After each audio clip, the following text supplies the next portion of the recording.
Hello everyone, and okay, we have a series ongoing here that is going to start very soon. Welcome everyone to our fourth series now from the Alvari Cup. My name is Alex, or Jeerayah, as many of you may know me already from our social media, and I will be your host from the Unfrozen team today, as per usual. And sadly, I guess today I will not have a co-cast as, well, everyone I asked, to be honest, was on a vacation, so I will be solo casting, but we have a very interesting series coming up here on the horizon, and I gotta say, both of these opponents, very strong, polished players, both of them content creators, and also both of them have been playing this game pretty much since release or even before that, making content, understanding everything that they can and trying to push higher and higher, and it shows. So we will see just how much they can do. Hope Praktos wins, no Ordelops. Oh, yeah, Ordelops said he's going on a vacation for a few days, so he sadly could not join me today, but nonetheless, I think we will have a great series ahead of us, so I am hyped. And welcome everyone. I hope you all have a great Sunday so far, and let's hope it's just gonna go get better from here, right? All right. We have a few minutes before they will start. I believe that the game right now is already ongoing, and they are trying to set up the all of the settings that they need for the custom games right now. So in a few minutes we will start, but until then, I guess we can go a little bit and talk about the sponsors for the tournament. We have none other than Ubisoft. That's sponsored with pretty much all of the prize pool here. 5,000 euros that will go to the participants. It will be split a little bit towards the end. And of course, we have Gamebook and Dark Horse, who have sent us some books from Heroes overall. So very happy to see them as sponsors as well, and to have them joining us on this tournament and this journey for all of the participants. A little bit about the bracket. These are all of the participants that we have in the tournament. It is a closed invitational tournament that is mainly made for streamers and top players that are from Europe. So we already have quite a few series so far, and as we sent in Discord today as well from the announcement, or where you can see it from the bracket that we have on the Unfrozen website, we will have 2 more series very soon after today's one. Basically, one is going to be on Tuesday and one is going to be on Wednesday. And very hyped for all 3 of these series, actually. Today one is very close. Both of these players are very close in rating. Both of them are polished. Both of them are fighting for everything that they have here. So it's going to be a great one. And then on Tuesday, we're going to have Gluehammer versus Lekshav, a very hyped series from some very old Heroes 3 streamers and long-time opponents, really. So that's going to be a very nice one. And on Wednesday we are going to have Beastie versus Kubon, who are both quite new to the hero scene, but I think both of them are extremely strong opponents as well. So 3 very amazing series, almost back to back, just one day in between them. And yeah, let's see what the opponents can do, as very soon we are going to go straight into the game here, and I am hyped to see exactly what they will bring to the table. The first game today will be on Exodus, and that was actually picked by Jeerayah as the lower opponent. He chose to go for the template pick instead of the faction pick here. And then, surprisingly, Praktos came with a Grove pick. Not Schism, not Necropolis. On Exodus, he prefers Grove, and that is very interesting to see, because I guess it's simply a comfort pick from him coming in. And it's also very nice to see that Jeerayah did not go for the, let's say, overpowered Necropolis right now in Exodus, and he actually went for a Schism pick. So we're going to have a very interesting series to come up between Grove and Schism on Exodus Game 1. I believe both of the opponents will be shortly ready, and we can probably start the game very soon. I will give them a ready check soon. Up to Orzek. And yeah, thank you. Good luck. Have fun. Let's see some action. I think we're gonna have a great series. I'm calling it now. Maybe even 3 games. I would hope to see the Helltide template being played here, because so far every single series was actually just 2 games, and I gotta say, I think it's a lot more exciting to see that very uncommon pick these days because players might not be ready for it yet. So would be lovely to see. Also, hello everyone, and welcome to the stream. For those who are just now joining, hopefully you're having a fantastic weekend, and we are going to go into the game very soon here. Schism and Grove, why am I not surprised? I would say this is a pretty uncommon game because you would expect Necropolis here to be picked by either of the opponents, on Exodus being probably the strongest template for Necropolis, and neither of them preferred it, very surprisingly actually.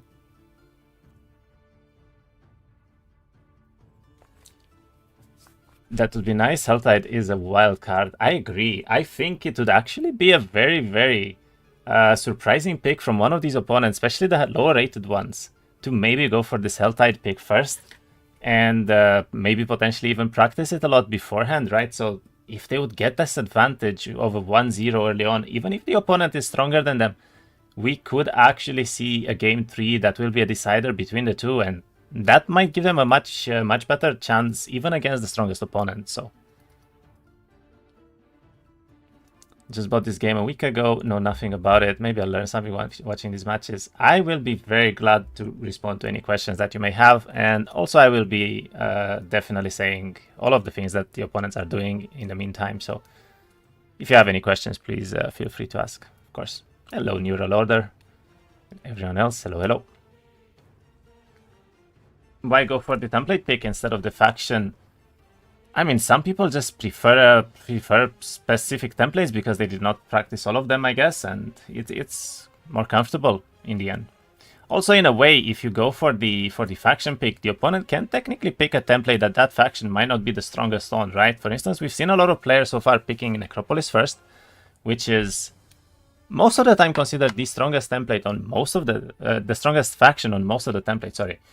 And because of that, we've also seen almost every single opponent so far picking Jeebus Outcast Tournament, which surprisingly Necropolis is not that strong on, because Necropolis is really heavily reliant on having these early units that they can farm and all of the boxes that they can farm. And on Jeebus Outcast Tournament, you're kind of just wanting to play off that middle. So factions that have very strong tempo and can go into the middle first will also be a little bit better than that. Which actually means that, picking up Necropolis, for instance, as a faction first can be detrimental to you in a way if the opponent knows what they're doing on a Outcast Tournament, for instance. So it's actually a very interesting pick here, as I said, to see Exodus being prioritized, and now we're going to have a little bit of a different setup than we've seen in the last few games and series here. Is Schism the best on Outcast? Arguably so, yes, because of the Communion faction mechanic that they have. They get a lot more units from the middle army as well, and that is very good for them to have. Alright, I just got word that the players will probably start within a minute or so, so this is the last 60 seconds for them to figure out what they're doing, to figure out their strategies, and however they're going to go into this game right now. So there's a bug with one of the temple lost sacred lands that gives immunity to negative effects everywhere. How is this handled in this tournament? We are aware of the bug and we will hopefully be fixed soon. But right now in the tournament, we basically just said to players to not abuse any bugs like that.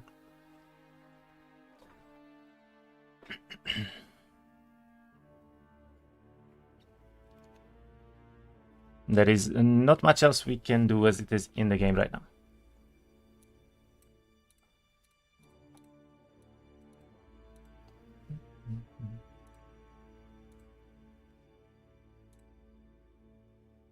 Alright, I believe both of us casters are ready. For those who don't know, Orzek is also streaming from Behemoth Lair, our partners for this tournament. They will be streaming in Polish on their Twitch channel and also their YouTube channels as well. If they abuse bugs, is it a disqualification? That is up to us as the players, basically.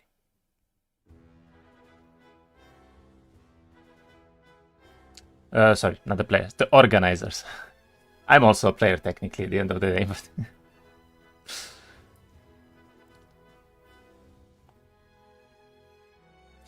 right.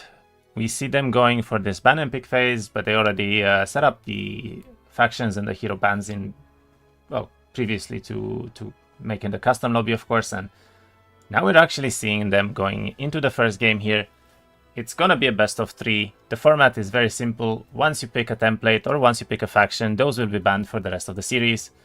And the 3 templates that they will be able to choose from are Exodus, Djibouti Outcast Tournament, and Helltide. So we see a very interesting start right now because both of them actually went for unit specialists, and that is not something that we've seen very often. But Praktos here is actually going for the Ginger Tail, while Jeerayah went for a Queenry pick, and the Queenry is a very often seen one. But I would say for the Grove player here, actually Ginger Tail might not be the most common pick that we've seen, because obviously Follower, for instance, would be one of the more meta picks, I guess, because of that early fireball and early tempo that you can get, and especially because you don't really want to play on phones, but most of the time you want to play on the Jeerayads and Rocks. Rocks good, right? Rocks having a lot of HP, they usually allow you to win this early final fight. So very interesting pick here from Praktos, and let's see what Jeerayah has right now, because as Queenry, you usually want to see those early dwellings. You can do them pretty easily, and he doesn't really see a lot on his map. He does see an Agashot dwelling right now, which is pretty decent to have. I mean, a tier 3 dwelling is never bad to see. Tier 1s versus tier 1s, yeah. Very interesting matchup so far. I mean, as I said, I would expect the Grove player to go for something else, but let's see what Praktos can do here, because he definitely picked Grove first. He's definitely a comfort pick for him, and I guess he's just a Ginger Tail main overall, so it will be interesting to see. Meanwhile, Praktos is going immediately into a fight here. He sadly has a lot of upgraded tier 1 Schism units, which means he will be losing a little bit of his army here for this. And that is not fantastic, because you usually want to keep every single unit that you can on Grove, as their army growth is not that high, generally speaking. Love the game a lot. I bought it like 1 or 2 weeks ago. One question: how is the work on teams in the game going? Close to come. Yes, actually. Teams are announced right now for the end of Q3, which means basically sometimes in September most likely, and they will very likely come quite soon at this point. We will have multiple patches coming up here, the first one being next week, probably around the middle of the week. I think if they do a fight, they think it is worth it. Yes, of course. I mean, the players here would not go into fights that they don't really think is worth, and obviously going for the gold storage here and getting 3,500 gold very early on into the game is actually a very, very nice setup for him right now, because he can take this into maybe some more low points, some more gold income from the towns, or maybe even astrology, and that will give him a fairly straightforward gameplay here. I mean, he's just gonna go for resources, he's just gonna go for gold, and tries to get this late game with just, I guess, a lot of army overall. However, we see Jeerayah actually going for a reset here, and I guess he did not like that tier 3 dwelling that he had. He's probably looking for at least a tier 1 or maybe some shooters, let's say tier 5 or tier 6, so that is mostly what you would like to go for here. I took a break from Olden Era for a while. Which factions are currently the strongest in Classic and Outcast? I believe that right now in one hero gameplay, it's probably dependent mostly on the templates, but it's somewhere between Necropolis, Schism, Grove, and maybe Hive. Depending on the template, they might be like the strongest ones. Necropolis is still probably the best on Exodus. Schism, for instance, is probably the best on Outcast Tournament, as I just mentioned earlier, and then you can have Hive or like Grove being very strong on other templates. Like Helltide is a good pick probably for Grove, for instance, and so on and on. And Hive is just generally buffed all over the place, so Hive is a very, very good, strong contender right now, especially for those that can play very well with the town. Link to streamers Twitch, please. Sadly, only Jeerayah is streaming on Twitch, so I will be able to link you one. The other one is not quite possible because he is streaming on YouTube. Why? Oh, wait. Doing the wrong channel.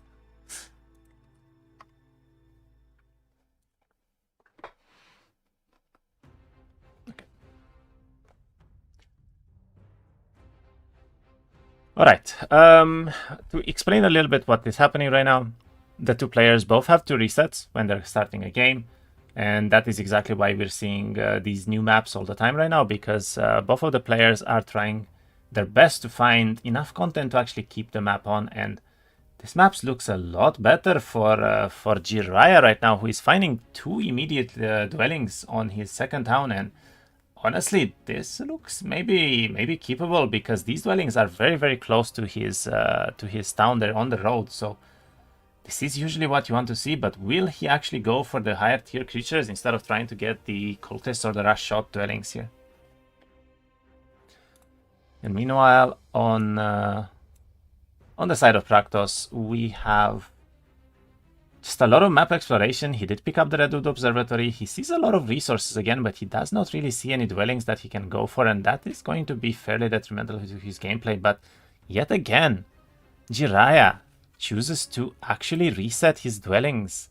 And this is getting a little bit tricky, because Jeerayah right now does not have a reset anymore. Therefore, what he gets is what he gets. And we immediately see a fawn dwelling here coming from Praktos on Gingertail, which is absolutely fantastic for him, because this could give him enough tempo to actually go into the game. And he sees a phoenix dwelling, amazing fountain there as well. I mean, this is a glorious biome for a growth player, to be honest.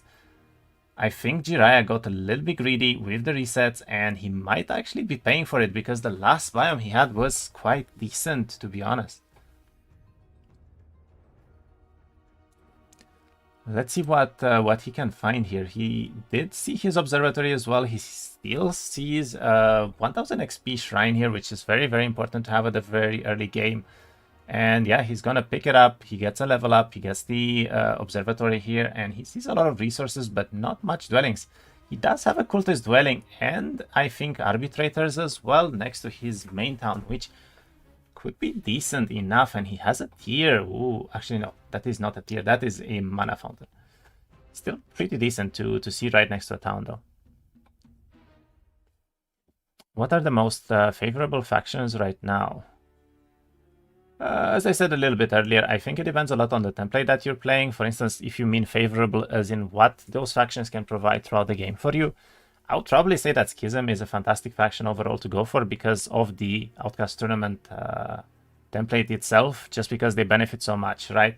And then they are fairly good. I mean, they're simply top towns for almost all the other templates. They might not be the best, but even an A-tier town that is overall decent for everything can be very, very good. So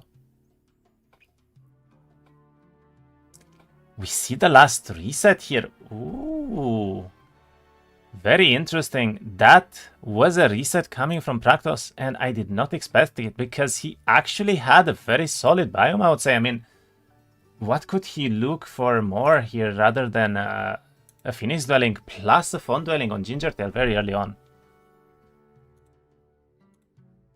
Ooh, but I think Praktos actually crashed right now.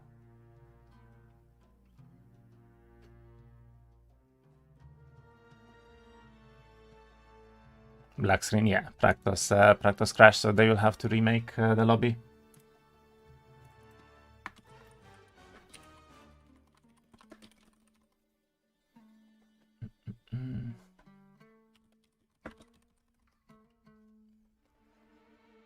Queen is very strong. What is the other hero? The other hero is Gingertail, who is a specialist in starting with fawns early on, and also getting all of the bonuses for these fawns.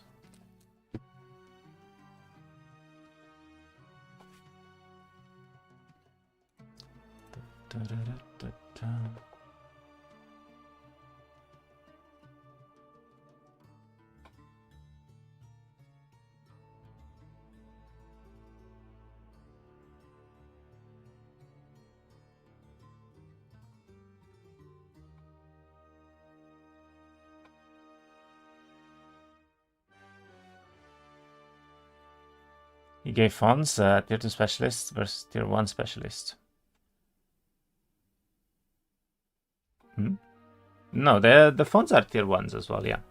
They are both tier 1 specialists basically for them.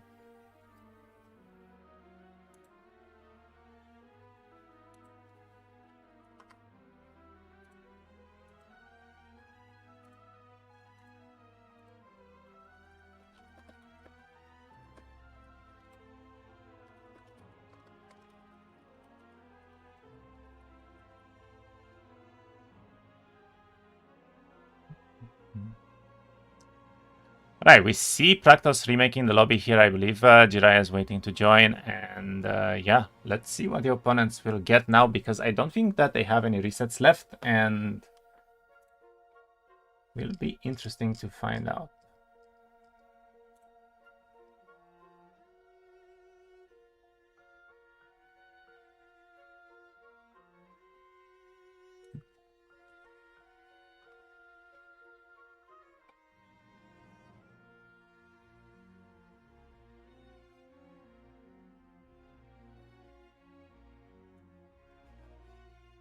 Got tagged in Polish by... I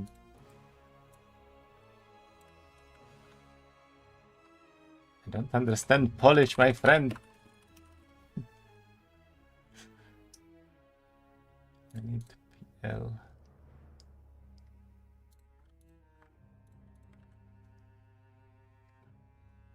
Here is the term.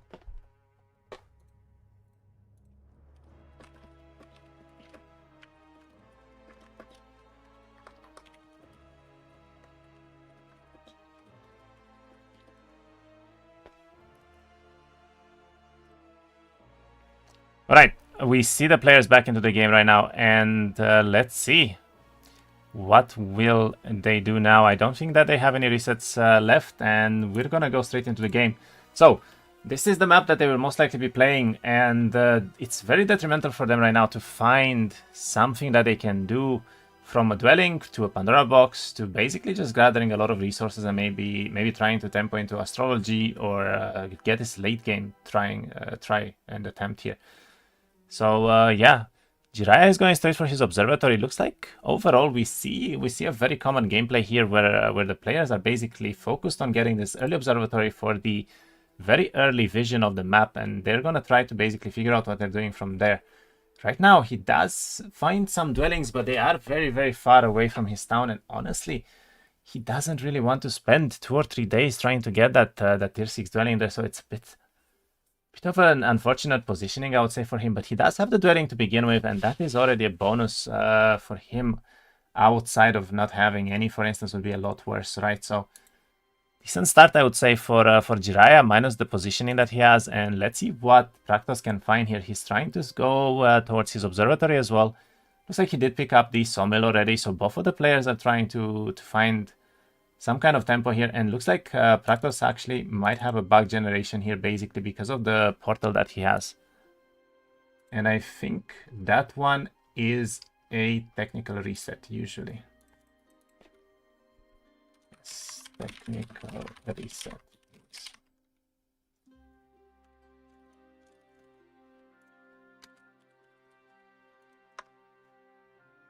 Double portal, yeah. Let's see them remake again now. So they will be resetting the map, as we had a bit of a bug generation on Exodus. Portals can spawn, and technically it's not really a problem, but we decided to give the players both like the same odds for these games, and yeah, we would like to not have one of them spawning portals while the other one doesn't, of course. Why is there a portal? It can happen. Basically, instead of having a road to your 4th or 5th town, you can have a portal to one of these towns instead. And sometimes your desert can be a little bit mispositioned because of that, which is why it's like a bug generation, sort of. How long does the average game take? It depends on how many final fights we will have. I would say if it goes to only 2 final fights within the tournament style gameplay, the games can last somewhere between 1 and 1.5 hours or so. Meanwhile, if we see a fight 3, it can easily go to almost like 1 hour 45 or sometimes 2 hours there. And yeah, I would guess that Outcast tournament is slightly less because the fights happen a little bit sooner. Exodus is the one that's likely the longest right now, so.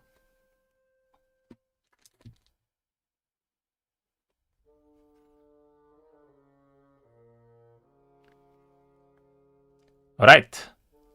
Let's hope for no more portals. Let's hope for no more resets. And now this is indeed the map that they will be playing.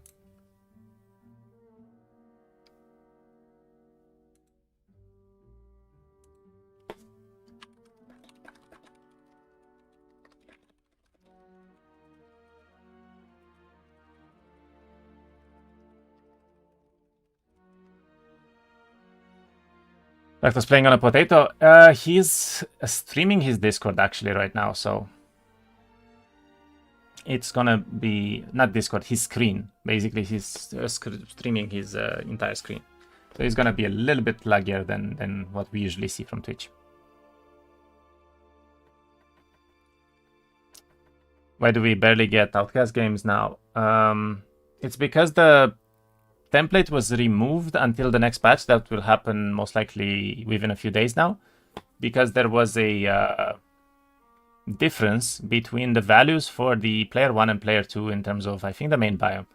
So one of the players had a little bit better guards, as in higher value guards for their content, and we decided to disable the template until it's going to get fixed, as it was somewhat unfair to have that in matchmaking.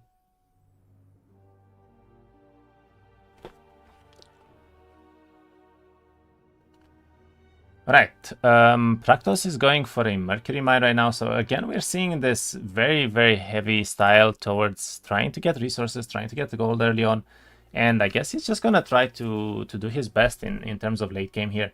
Looks like he is really prioritizing so far, trying to get this late game style, and even not going for dwellings early on, because we've seen some resets where he actually did not choose to pick up like a Fawn Dwelling early on or a Phoenix one, right? He does have a Fawn Dwelling next to his other town here. He does have a Chillin Dwelling as well, and a Vori Ruin. So his generation is quite strong so far. Let's see what Jeerayah has, and is he able to keep up with Praktos here in terms of tempo? Looks like he is looking for dwellings right now. He does find both of his mines immediately here, which is really strong for him, and he's going for even more right now. So Jeerayah will actually have a very, very strong early game in terms of resources, and if he's going for that gold storage, I believe, that he sees there, this could be a very solid start for Astrology or low points for Jeerayah coming up. Ooh, it was a gold mine, but it is actually not reachable from this side, and now he would have to go around it, and it's still close to the road. It's next to his observatory as well, which does actually make sense to go that way, but this is probably not what he wanted to see, because if this was pathable right now, his gameplay would have been so much better. He does immediately see a Utopia, and I think he has a dwelling as well in the Fog of War here right above his hero. Also, he has another dwelling above his main town as well, so both opponents do see a lot of content to do right now, and it's looking quite balanced in terms of what can they actually achieve here. He has a chance for Insight, does choose to skip it for now, which is interesting to see as well. And yeah, Jeerayah is just gonna go for mines and I guess try to get this early game into potentially some build-out, or looks like he's going for gold game right now, so we will likely see a build-out for units here from him. Meanwhile, Praktos is already doing multiple fights here. He's, I would say, doing rather well so far. It doesn't seem like he's losing anything really, and yeah. Does this fight, loses only 1 stacks. He has expert leadership choice here, but he might actually go for recruitment.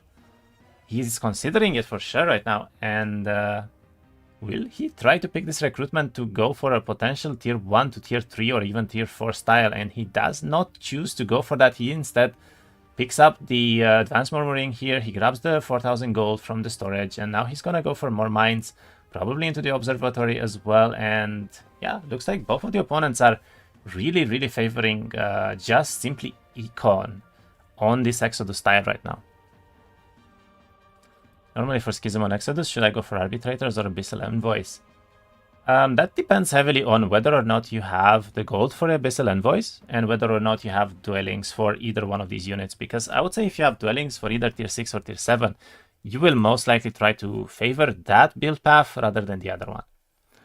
And maybe later on, if you have enough, then you can go for just one of them, or potentially both of them. I meant, but like towards the fight 3, I would not go for a fight 2 to try to double build both tier 6 and tier 7s on Schism. It's way too expensive, and you will likely not be able to afford both of them in multiple towns. So in that case, it's just not going to be enough numbers. It's probably a lot better to try to build in 3, maybe even 4 towns, let's say tier 6 or even tier 7s, right? And have a lot of those numbers, so they will become a very strong power stack rather than going for only one of the towns. Okay, let's see. Jeerayah, meanwhile, looks like he went for... did go for more mines here. He is trying to look for the observatory path right now, and looks like he find I think that is a belt, and it's a pretty decent one. He may choose to skip it over some experience here, and he's still considering the gold mine. He does want this gold early on. Obviously, getting a gold mine on day 3 here is going to be extremely relevant for his late game, because these golds do stack up a lot, and he does a fight very easily here. Looks like he picked logistics already, which is absolutely fantastic for Jeerayah, because this logistic pickup early on will make a lot of difference here towards the late game. Is he going to favor going for this gold mine right now?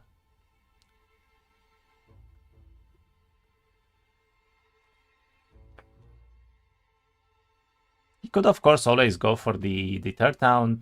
He did go for banks already in both of the towns. And are we going to see a triple astrology here? Looks like he does decide to skip for now, so he might indeed try to look to build some units here rather than actually go for econ. He is already looking towards the tier 4 building here, so that is probably exactly what he wants to do.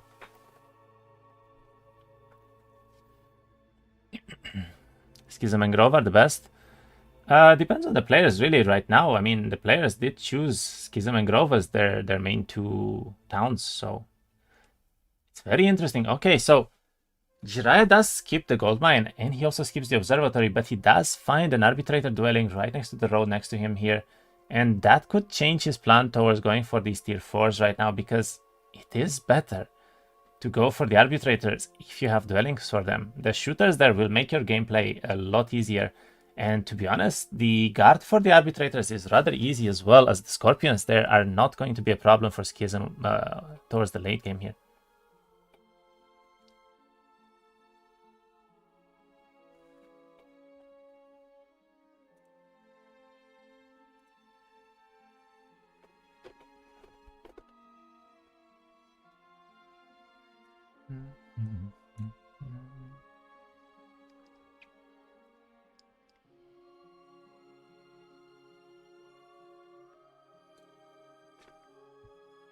The best card is like Votaries.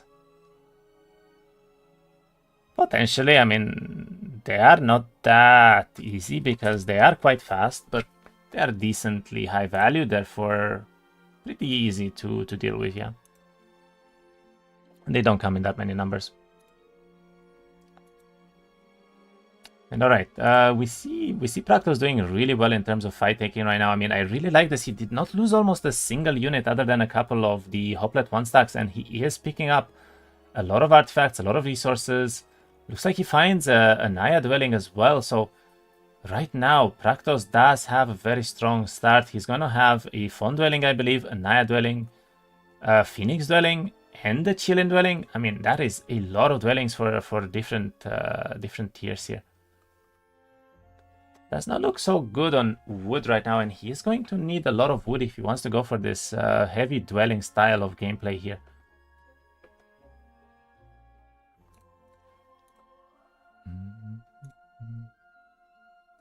Meanwhile, Jeerayah is indeed going for his last town. He does lose a couple of the cultists here, which he looks like he wants to keep for now at least. And I guess Jeerayah is just going to go for this very, very heavy style in terms of just econ and maybe trying to get this late game. But I will say that this is a strange way to pick to play the Schism usually, because on Schism you generally want to get these early fights won, and I feel like with his gameplay, if he's not going to be able to build the tier 6s in time, we will probably just see a fight sacked entirely here and an attempt to just win the second fight instead.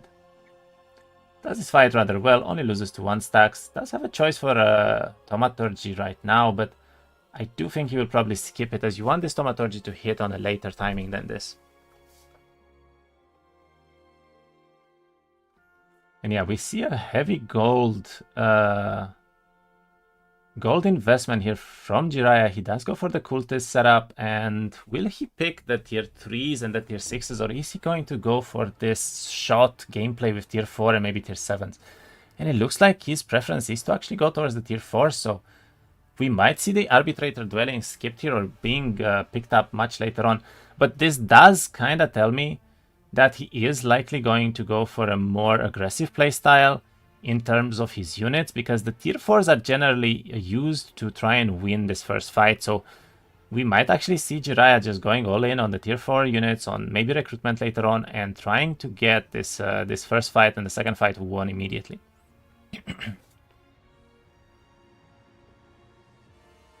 Would you consider the early access release successful in terms of active players and overall feedback? I'm a huge fan, but I don't play myself.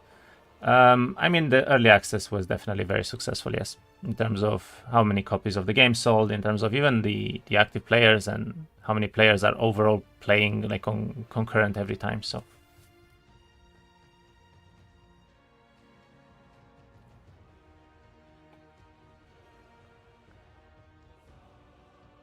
all right, we see Jeerayah right now going for, I believe, a yeah, more gold with the Quattle Seer, Marea's Altar.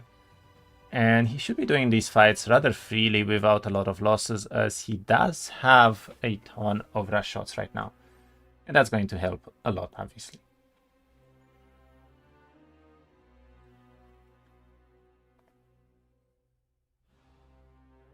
Okay. What is Praktos up to? So, yet again, we see a lot of Schism Tier 1 units that Praktos has to deal with here, but they are pretty easy for the Fons right now, which I think he is quite enjoying himself on this map so far.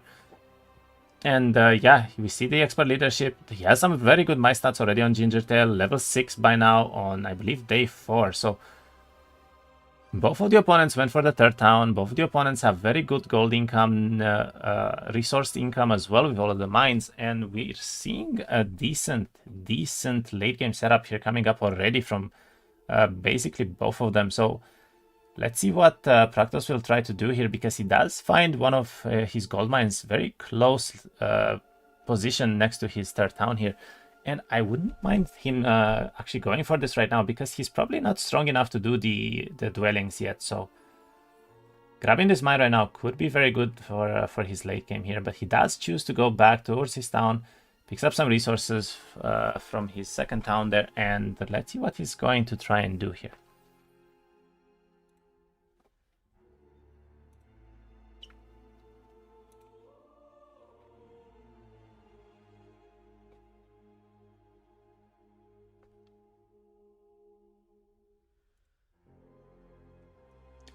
Well, on Jeerayah's side, I believe he went into a fight that he simply picked up the auto from, because he probably really liked how the auto did here. And he does immediately pick Thaumaturgy as well as Expert Logistics. So Jeerayah has a very strong setup right now. He does find a tier 3 dwelling too, so his dwellings look quite great. His hero looks pretty decent as well. He has 7 knowledge by now. He will be able to go into this early second wind and potentially use it a lot too for his game plan here.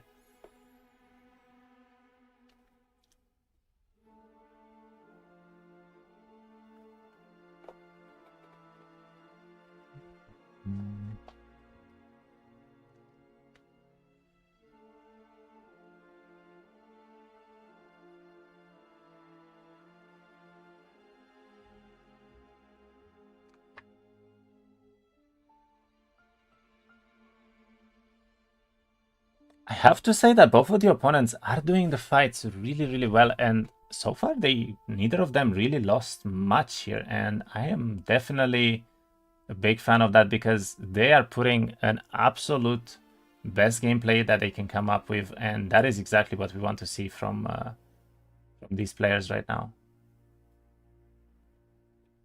Looks like he will get hit here, probably loses one tier 3, but I don't think that will be much of an issue for him at all. The he loses 2. That was a bit of a high roll damage.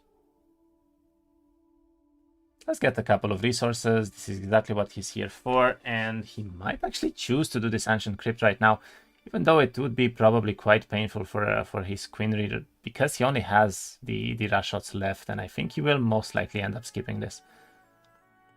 Let's see what he chooses to do from here, because it's definitely going to be an interesting path for him.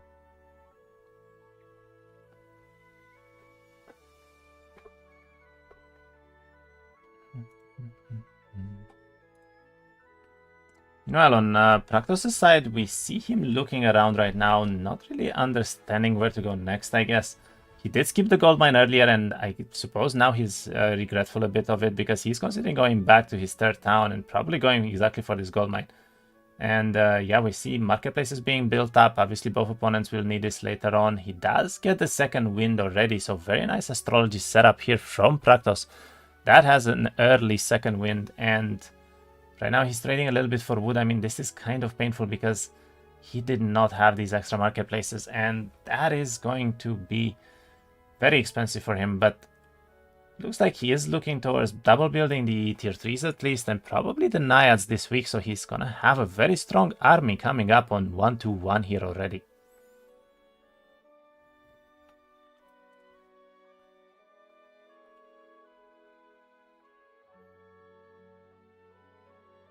I don't believe that he is in the town right now, so he does not get the second wind immediately picked up for his hero, which means he will likely lose it for this turn. And I would also like for him to actually go and pick up the Fawn Dwelling as soon as possible, because he is playing on Gingertail after all.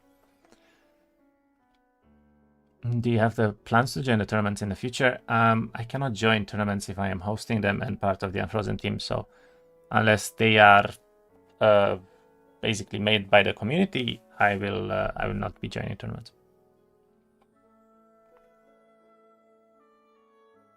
Ooh, we see an exploration pathing right now taken by Praktos, who is choosing to explore a lot rather than going for the objectives that he has. But it does seem like he has a very strong early game, at least that if he can get this Naiad Dwelling picked up on this weekend, probably double build the Naiads here.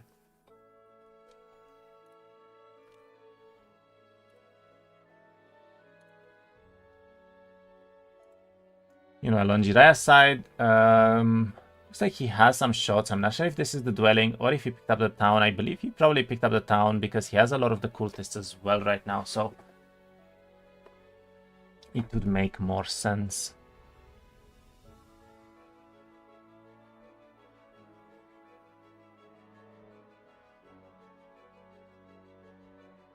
Okay, very nicely done fight yet again, and let's choose to take a hit there. That was a bit risky because he could have lost one of the shots, but it's okay.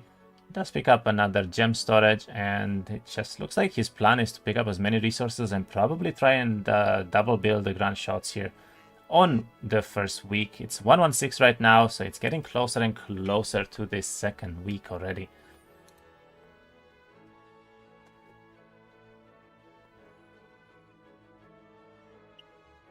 Both of these heroes in permaban in my low elo games.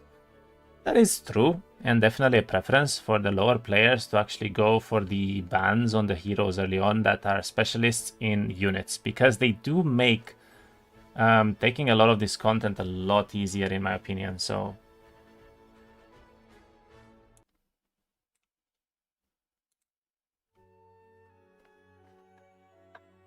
Jeerayah seems confident. He does. He definitely has a good game plan here. And I mean, as I said earlier, I do believe that this style with the tier 4s generally speak for aggression early on for the Schism players, right? Like, if you go for tier 6, if you go for tier 7s, you usually want to get this this later game scenario. And look at that. He does find another cultist dwelling. I mean, this biome for him is getting better and better. He does pick the Rashot dwelling here. He finds cultists as well, so he has almost every dwelling in the game by now. that he can potentially go for, and that is very, very strong start for Jeerayah here. Let's see if Praktos can do something. I mean, he does have the Chillins, he does have the Naiads. He did pick up the Naiad Dwelling right now already. And this is looking better and better for him as well. If he can get his Naiads well, losing a lot of units. And honestly, 5 Fawns here was not that bad at all. He does have a very strong early fight setup too, to be honest, in this first final fight that will come up soon.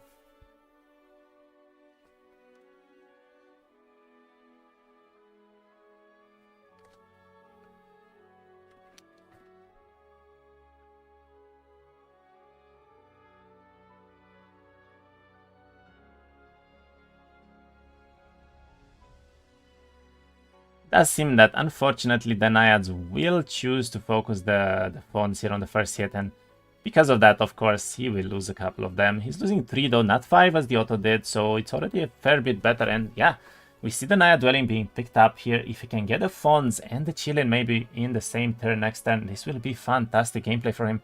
We see it double built as well, and he's definitely gonna try to probably at least single build the Chillins, I would say, as well. So right now, I do think that both of the opponents are in a very, very strong position, and we'll see a very interesting first final fight here coming up from them. It's also going to be a big choice coming from Praktos to see if he will try to go into Phoenixes early or not, because he does have the Chillin Dwelling, but he does also have a Phoenix Dwelling, which does usually mean that you can build both, and because of that, he will have to make a choice. Obviously, going for 2 or 3 builds for Chillins might be better than trying to simply single build the Phoenixes here, so it's going to be a very interesting choice from him. He wants the Dwelling for the Naiads, but I'm not sure if he will be able to get it in time, sadly.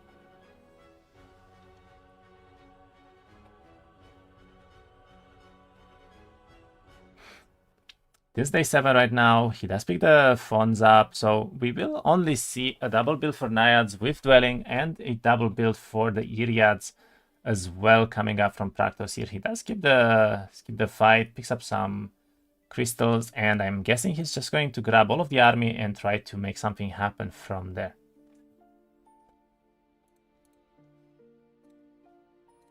Meanwhile, on Jeerayah's side, he did pick up the Cultist Dwelling as well, and he's just looking around right now, trying to figure out what he can do. He is in a very strong position with a very strong hero, to be honest, so even these ancient rituals might actually be potentially happening here. Though I would like to see him going for one of his dwellings. I think picking up the tier 6 dwelling this week could have still been very, very strong for him.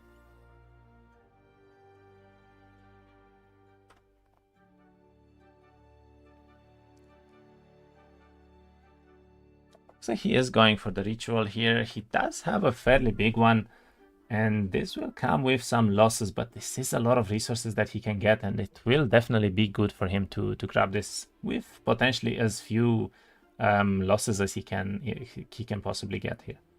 He's considering taking the auto, but he does choose to fight it at the end of the day. I mean, he does probably have some spells which will definitely help a little bit, and he can also choose to kite a little bit as well, so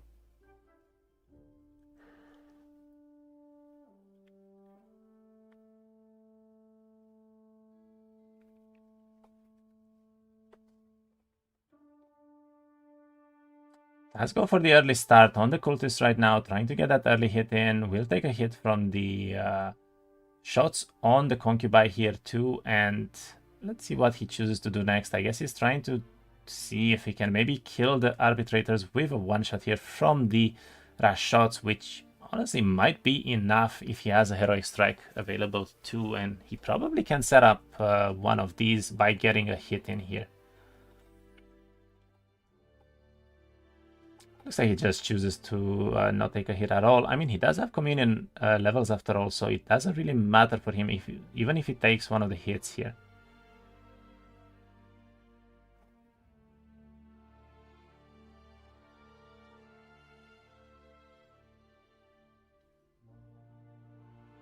Does this fight very well so far. I'm quite impressed by both of the players and how well they're doing the fights, to be honest. I mean, we've seen almost no unit losses on either side right now, and that is fantastic for them.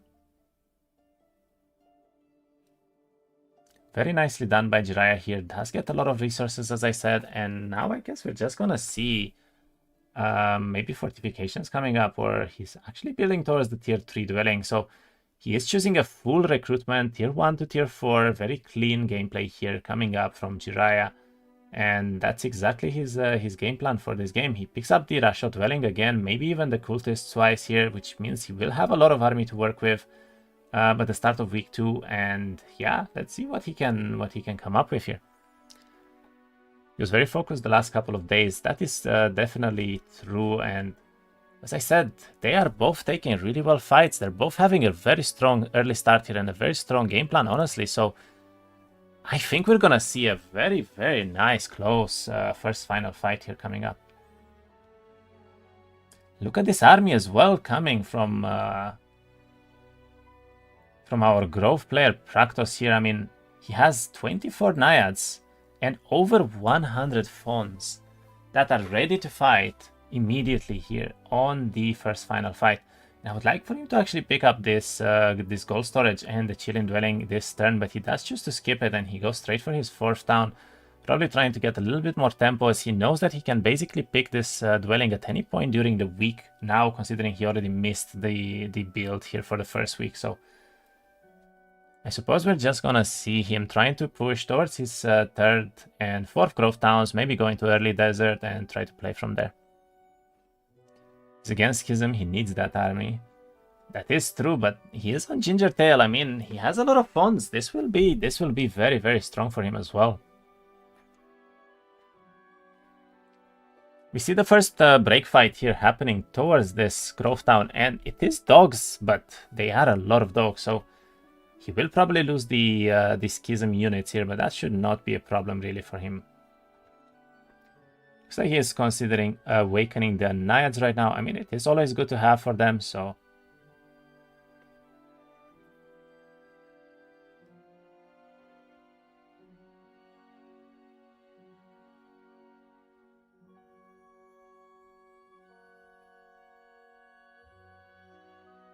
chooses to not awaken here, sits on a wait turn, and I guess he will simply take some hits on the forward dogs here, trying to lower the numbers as much as he can so that he won't get hit as hard in the next turn. His Fawns do go faster, and the Naiads actually are faster than most of the units here from the enemy side, so he will be able to kill most of the stacks before they will even reach him, which is very, very good. Does get hit here on the cultists, but he doesn't really mind so much, as that is not the main army that he will care about. So let's see what Jeerayah is doing right now.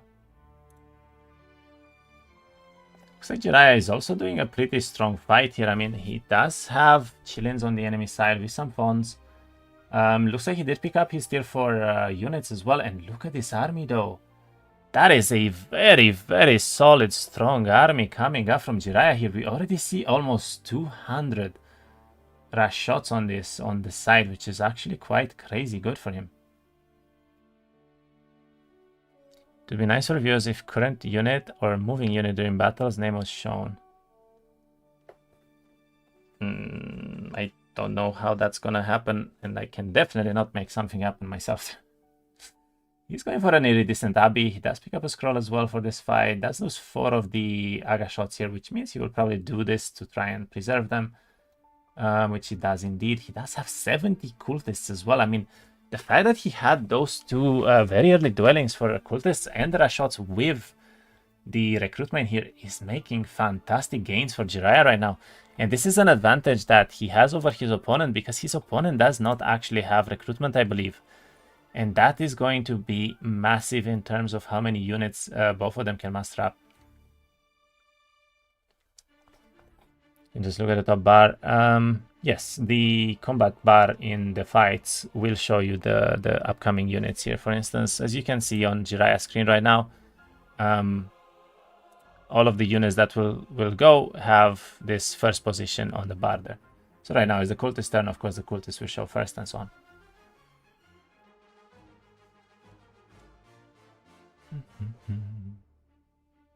This is a fairly big iridescent Abbey here. He may bleed maybe 1 or 2 units, but I think he is fine, and he did this really well again. And yeah, he only bleeds some 1-stacks, which is great. Does pick up the recruitment right now. It is a little bit late as it is 1-1 already, but let's see what he can do here. Looks like he's just gonna try to go for more and more gold right now, as he does need a lot of gold to pick up the rest of his army. And I would like for him to actually maybe potentially build some upgrades here. I mean, if he can build a tier 4 upgrade and potentially the cultist upgrade in the same turn, that would be incredible for him.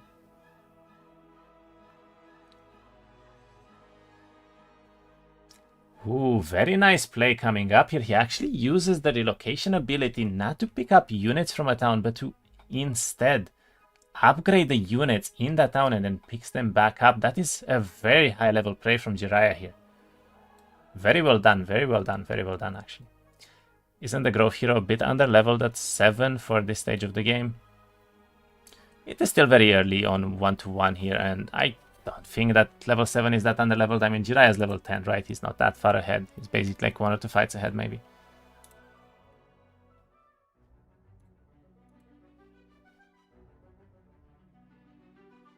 So I would say that Praktos still has a couple of fights to do here these days, and he does get another level up. He goes for combat, so we actually see a potential combat gameplay here coming from Praktos as well. He does have leadership already, so he's gonna go for those gambles, and that's gonna be very interesting to see.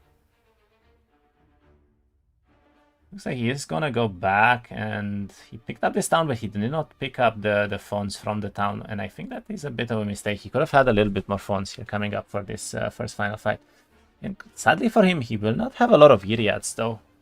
But that is a strong army. I mean, 100 phones, 224 Naiads in the first final fight with a backpack as well as decent might stats here. So very, very solid start from Praktos, and let's see if Jeerayah can actually keep up with this, because right now I would say that I would favor the growth player a little bit, just because he has the better shooters overall. So like, yeah, Jeerayah is upgrading all of the units here, as I said, and he is, I guess, gonna go for this early final fight setup where he wants to win the first fight badly. He does upgrade the shots. He does pick up almost all of the units here with the rest of the resources. And yeah, let's see. Is he gonna go and actually win this right now? He's going melee tier 1. I mean, it is a play, right? The melee tier 1s are very fast on Queenry here, so he does have a little bit better setup with the spells as well, because he does have 9 knowledge with Thaumaturgy here, so let's see what he can do. 7 power now. He picks up 1 more. He does go for this fight immediately, so he's pushing already towards his third Schism town as well. And we see Praktos here just waiting in town. I'm just checking to see how much mana he will have. And he's only at 3 knowledge, so Praktos is going to have to heavily rely on those early heroic strikes here, I guess, with the combat pickup. I do wonder if this was a deliberate pickup for the tier 1's melee, just for this fight alone, because I think that they have higher ranged damage reduction here.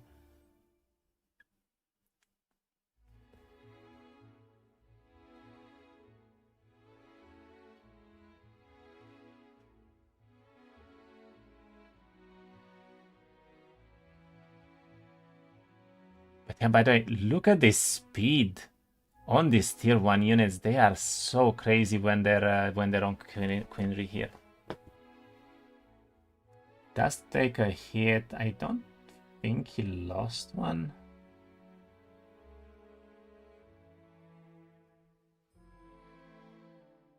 Pretty well done fight so far. Doesn't really seem to lose much here at all. And yeah, very solid gameplay from Jeerayah still. I mean, he has almost 100 cultists as well, not just the tier 1s here. Let's pick up the Thaumaturgy too, so his spells are gonna have higher levels, and let's see what he can do here.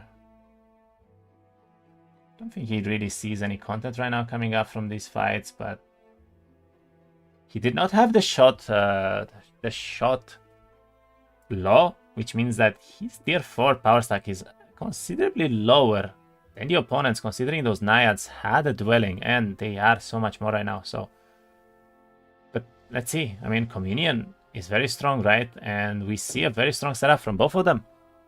I'm actually not sure who's gonna win this first final fight here. It's very close, I'd say.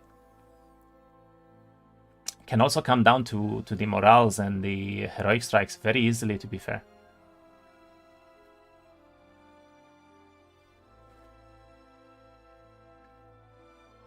Chooses to not protect the Naiads here, which could be a bit of a mistake coming from Praktos, as they are quite easily to be hit here by the shots. Maybe if he had haste, but I don't think he has haste at all, and that is a bit of a mistake coming from Jeerayah here, because he did not actually notice this, I think, and he was probably banking on one of his units immediately reaching here, which they will not be able to.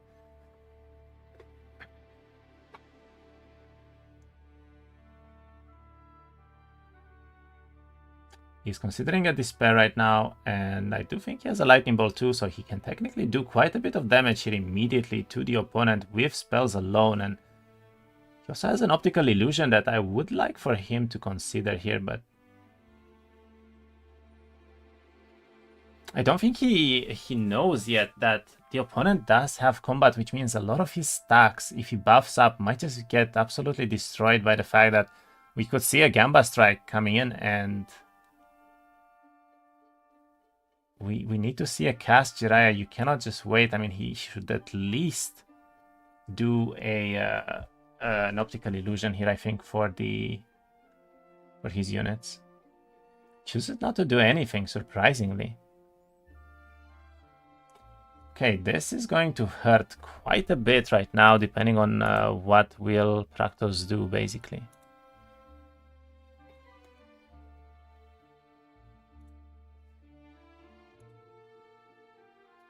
Ooh, yeah, we see a lot of damage coming in right away here, and does not get the reset on the Heroic Strike, but he does kill almost the entire stack already for the Rashots here. I mean, he killed over half of it in the first turn, and that is going to be quite painful for Jeerayah. Obviously, the longer this fight goes, the better it's going to be for the Grove player. When Jeerayah has a bug, he cannot cast. Is that the case?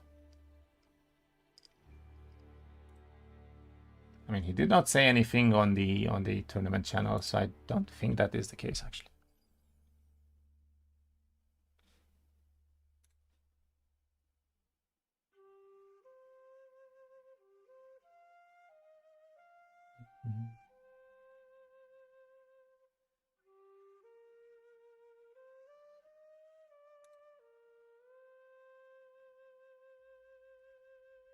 He was trying to use the optical on tier 1, but he couldn't. But that's a bit strange, because he did use it now, and I don't think that was even on a different turn or anything, so not sure what could have happened there.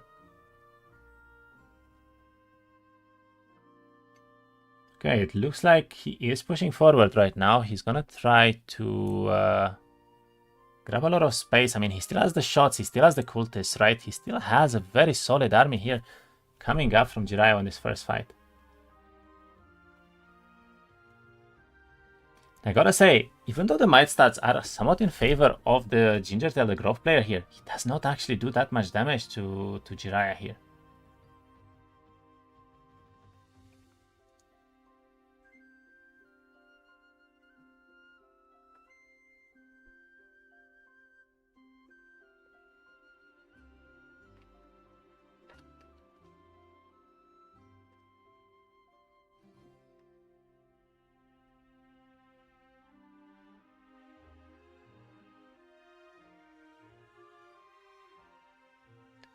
Okay, what will he choose to do?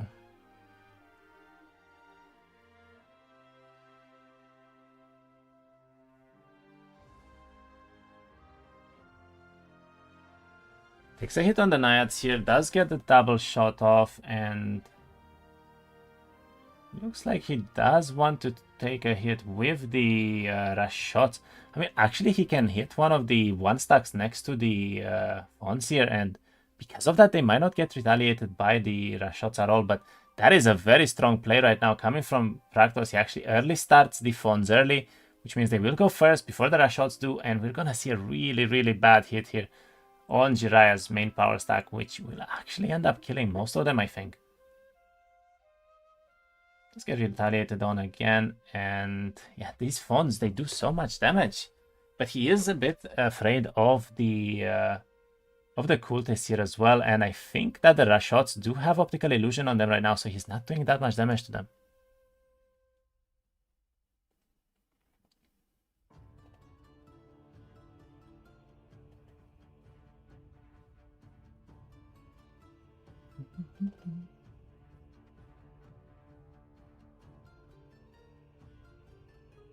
Ooh, only 10 to 17 on the rush shots. I mean, the rush shots will connect with the Fons here, and they will be able to do some damage at least. I mean, we could see a spell win coming up from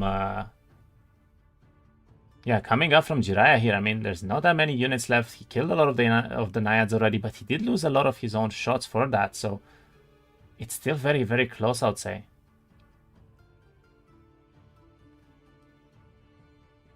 Chooses to go for the Aga shots here, does get a hit off, and now we're basically seeing a fight where both of the opponents don't really have any casts left for this turn, or a lot of army to hit, because the cultists and the Aga shots will not be able to connect with anything right now.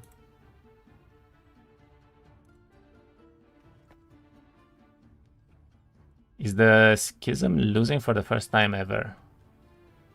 No, I think that the towns right now are honestly quite closer apart, so we've seen Schism lose in these first fights quite a bit.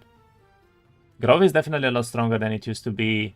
Hive is definitely a lot stronger than it used to be. Necro is still very, very good at, keeping up with almost every other faction out there, so.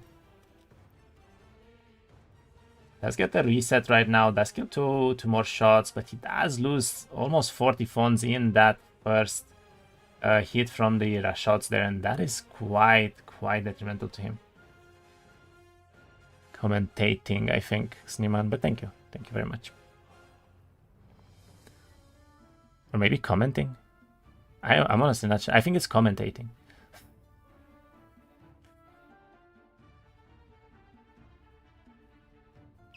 I think Grove player wins here. I mean, he has to, right? The Grove player is just better in army. He has the combat as well. It's definitely not something to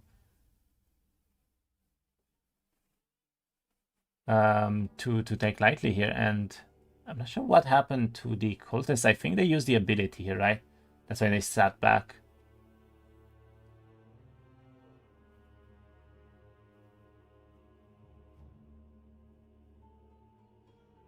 Oh yeah, they use the ability on the Fons. So a lot of the Fons are slowly dying now from the cultists, and I mean, Quinley still has spells. If he can find a way to deal with these Naiads, we could still see him winning basically on the cultists alone, probably. If they connect with the rocks once, the army is very, very solid here.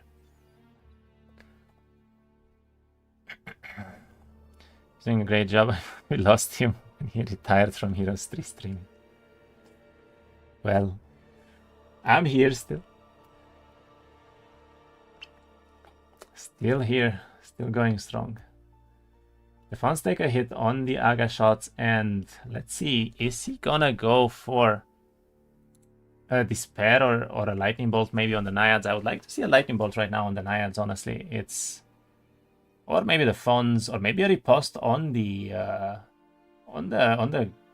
rush shots here himself. So they're gonna be here for at least 3 more years. We'll see. He does go for a Heroic Strike, and probably will choose to Lightning Bolt as well on the Naiads, but I gotta say, I would like these cultists to go forward. I think that not bringing them into the fight right now can be quite bad for him, and it looks like he is trying to maybe consider the riposte here again, but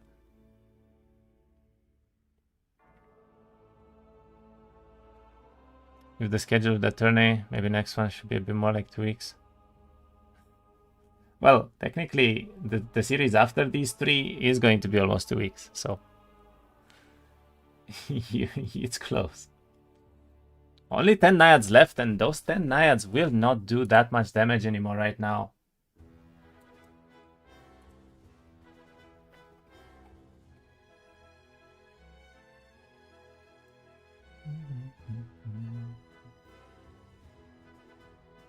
They are taking a hit from the rush, from the shots right now, and is he gonna try to connect with the rush shots too? How about you focus on the single player experience, add water any factions, and cut the competitive bullshit?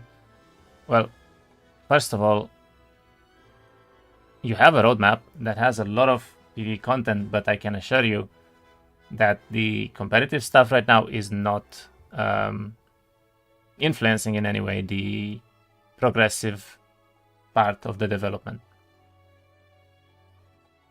The developers are still very much at work on all of the PvE content, don't worry about that. Basically, the tournament is hosted by me and the other community managers, along with Ubisoft mostly, so it has like no impact on development of the game at all. In a tourney where the winner of the tourney can choose to play craftable or nothing price one. I mean, that would be kind of funny, but I don't know. The Rashots took a hit on the phones here. He does get retaliated on, but I gotta say, the armies are looking lower and lower right now consistently.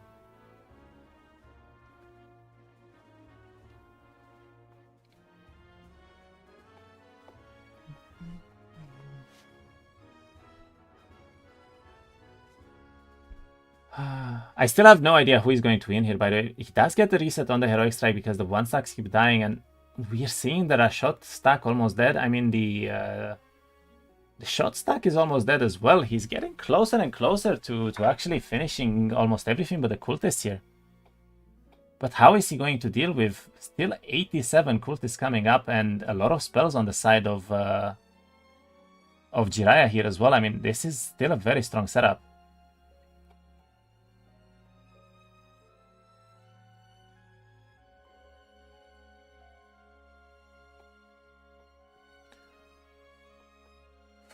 Okay, never mind, might be Grove.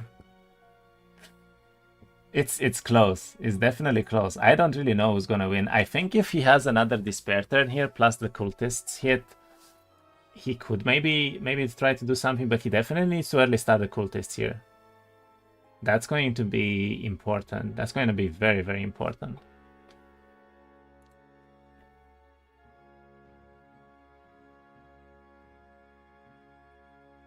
Also, I gotta say, Praktos did a very good job at actually keeping both of the shot stack and the grand shots very low right now, because that means that the opponent cannot actually summon one of these stacks back from the other one.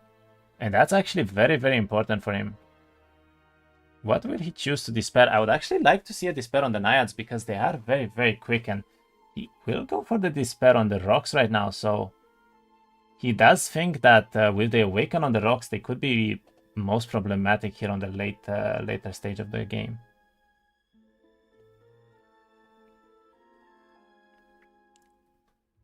I keep forgetting the Grove Strike thing is so strong. Yeah, the combat here with the Grove Strikes are very, very good at keeping up.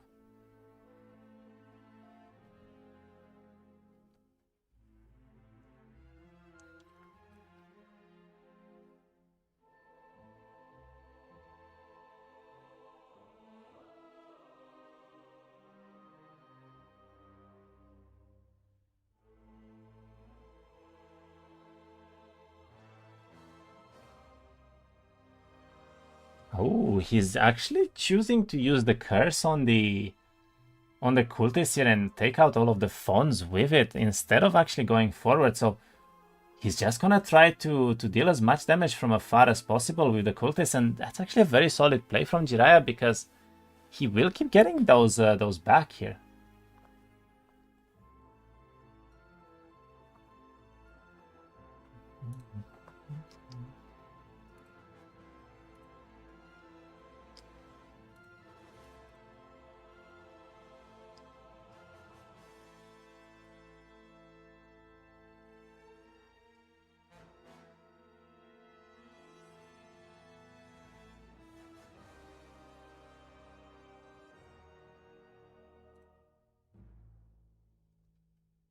Okay, what will they choose to do?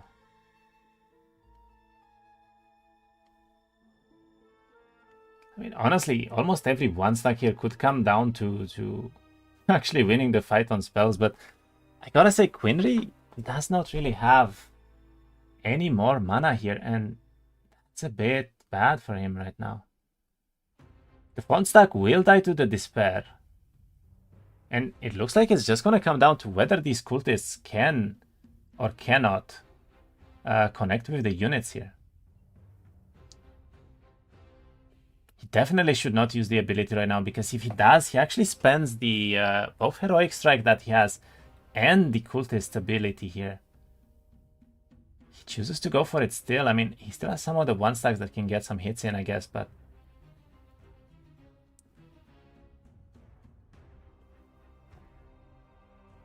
Okay, we see a Lightning Bolt coming up. Kills the shot, does take a hit on the...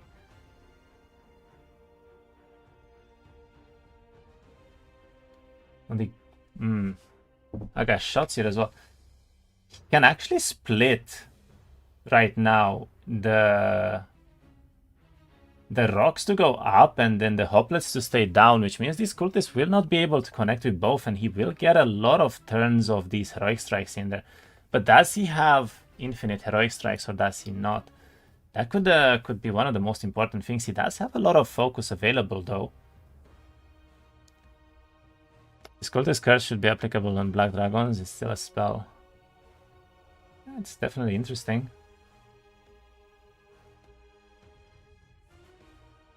Oh, Praktos may use the mana drain here, and that's actually really, really funny, because if he does, that means that he's gonna take away from the mana of Quinry, and he does actually do that. So Quinry right now will no longer be able to cast a lightning bolt, I believe.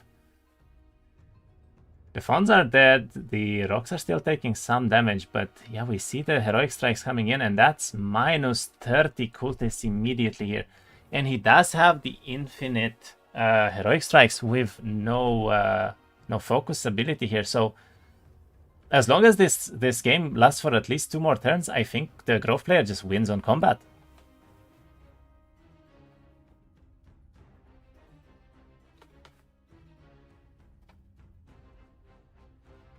When they played too passive, it's strange. I don't think he did. I mean, outside of using the cultist's ability instead of going forward, I don't really think that he made any like questionable passive plays here. And even the cultist ability still does a lot of damage, right? So let's see what he will be able to do here.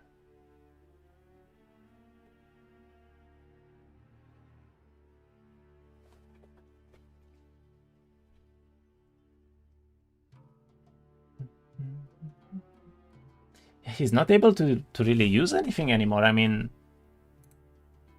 what is he gonna achieve with the cultists here? I don't think he can even reach the naiads or the hoplets at all, and the hoplets can technically just forever kite him, really, so...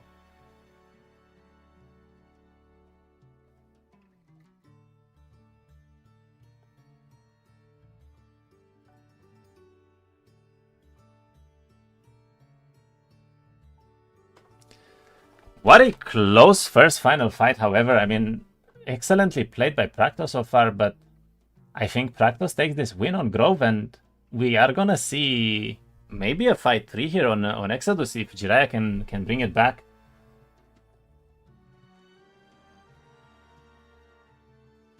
But yeah, the cultists just cannot reach. They have no focus. He has the stack for nothing right now. He's getting bullied by the heroic strikes entirely, really. What an excellent game, a strategic game here from Praktos, actually. Positions the units everywhere around the map. And he cannot do anything with the cultists, and he's just gonna heroic strike consistently here.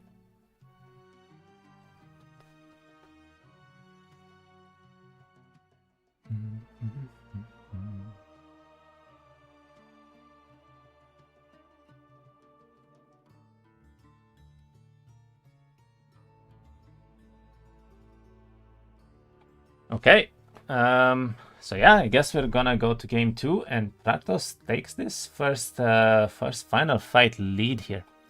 Painful way to lose. Maybe he would have won if he kept Tier 1 upgrade as range 2. Potentially, because he might have been able to early start them and to take a hit with them, actually. And then if he takes a hit on the Fawns before the Fawns can hit him, I honestly would actually favor him, yeah. And okay, we see the first final fight win here. Very, very well done by Praktos. Excellent gameplay from him. And extremely close final fight, in all fairness. I mean, but this is what I said earlier, right? Going for this recruitment and tier 4 units on Schism and skipping the tier 6 and attempt for the late game there is a choice that he made trying to win this first final fight. So Jeerayah, by all means, wanted to win this first final fight and he was not able to do it. Praktos actually just takes it from him. Is Praktos known from Heroes 3? I think I've seen Jeerayah play Heroes 3. I think Jeerayah is a newer player that came into Olden Era towards the beginning and he started to make a lot of content about it. And Praktos has been playing Heroes 3 as well, I think, yes. He was one of the players in Classic there, from what I remember. His Grove is kind of cringe, not gonna lie. I mean, it's how you're playing the faction, so very well played, Grove, I would say. Okay, we see a pretty big fight here coming up from Praktos. I'm not exactly sure what this was for. I was watching Jeerayah for a moment.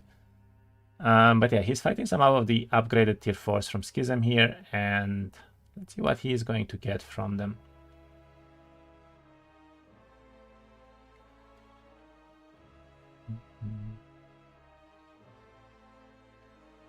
Very well positioned so far, doesn't really lose any of the units. He can return with the hoplets, takes a hit there, and yeah, his Fawns are dealing a lot of damage right now, actually. That is very, very strong for him.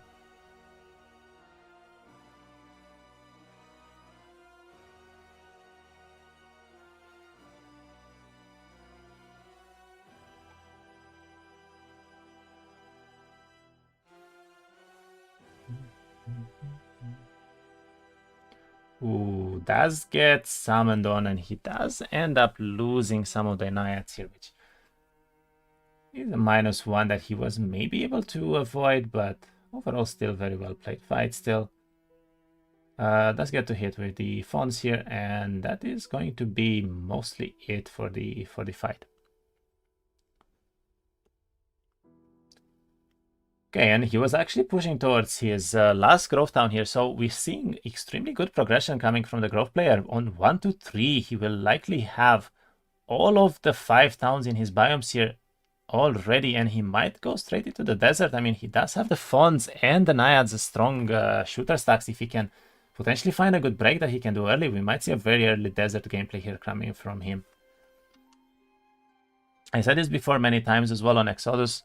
Whenever you are up one of the fights, you are usually going to try to get this earlier tempo compared to your opponent, trying to get that early desert, trying to get a white tree, and then just play from there, basically.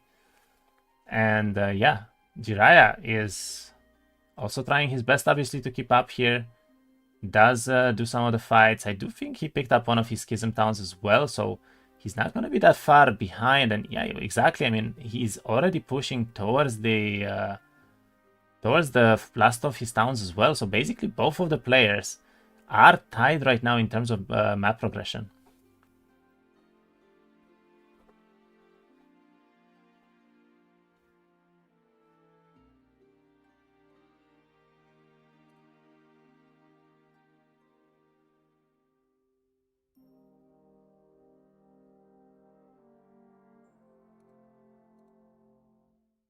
There's a lot of Vanguard Minotaurs though. This could be quite painful if he does get moraled on.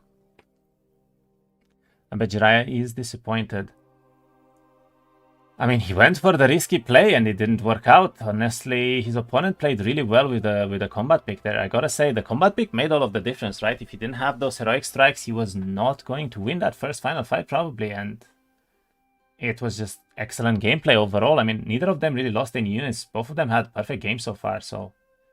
We see an arcane pick here, and he does actually go for the Nightshade magic, but He does. I think that was an altar of insight that he finds here, and that's going to be very, very strong for Jeerayah because it will give him this earlier progression that he desperately needs right now in terms to try and catch up with his opponent, basically.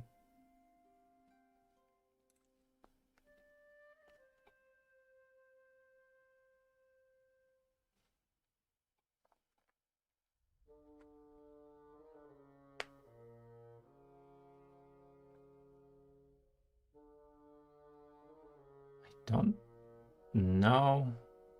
I think he did lose a couple of the rush shots here because of the hit. And he does need to remember that the Griffins have extra retaliations here. Okay, I do think he did, and it looks like he will do the fight now rather easily. I gotta say, I would like for him to go back to the upgraded tier 1 shooters here, because he is starting to lose some army, and this was not an Altar of Insight, but it was 10,000 experience that he just gained, and that is very good. He does find Alvari Ruins here as well, which could be very, very nice for him later on. And we see 1 to 4 being picked up here. Maybe he will be able to do this Black Tower on the way. He does decide to skip it for now to not lose any more army.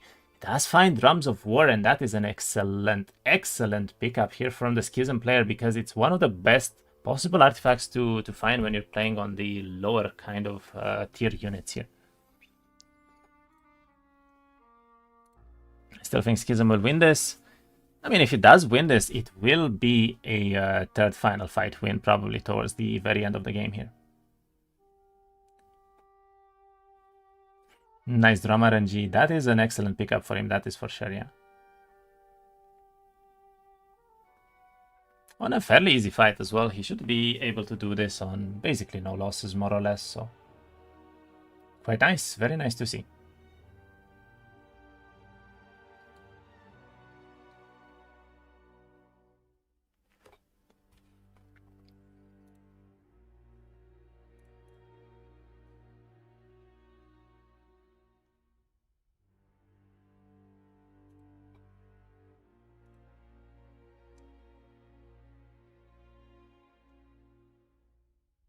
You do have to say that the Grove player has a very strong game still as well. I mean, he has a lot of shooters. That means he is able to do the fights here very easily without really losing any of the units.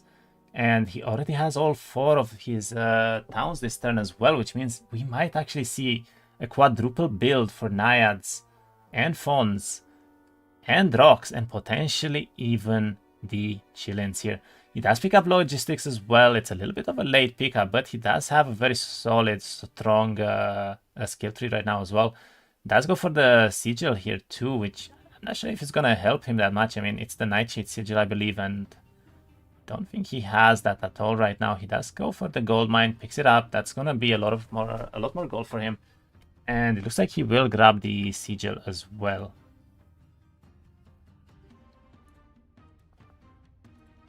Meanwhile, Jeerayah here did pick up his Drums of War. He does seem to be already in his 5th town, so he did manage to reach this, which is very, very relevant to him. Does have a Vori Ruin here, does have a Monastery as well that he can go for, which would be a lot of stats, and looks like both of the opponents right now are finding really good content and very good map progression to get started here towards the second fight, so excellent gameplay, honestly, from both of them. Are there gonna be multi-hero tournaments? It's something that we are considering, but not right now. Maybe later, potentially towards when we will have the spectator mode online.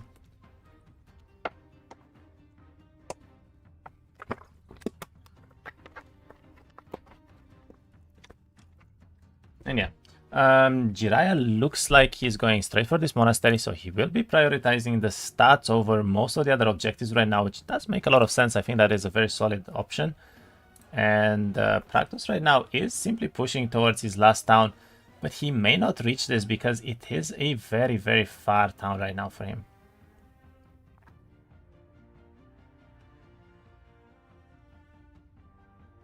Does get a pretty solid auto result here, honestly, and yeah, he does just pick it up.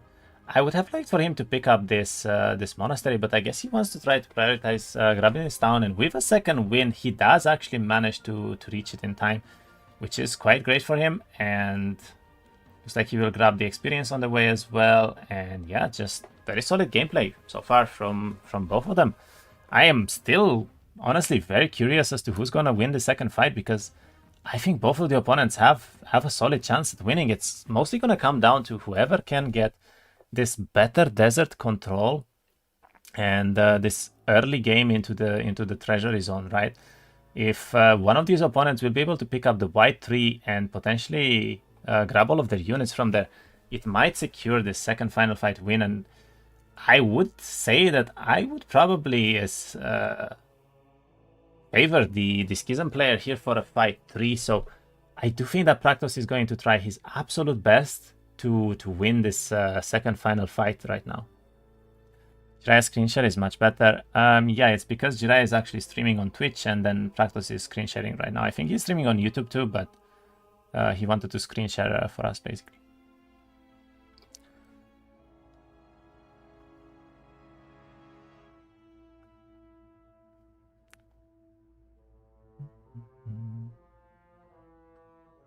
Does have some rocks here. Does do the fight very easily though, so no problems at all. And yeah, picks up the fire, the 5th town. So both of them grabbed this town on the exact same day. Honestly, both of them have been absolutely tied in almost every way so far throughout the entire game, which is pretty unbelievable to see, to be honest.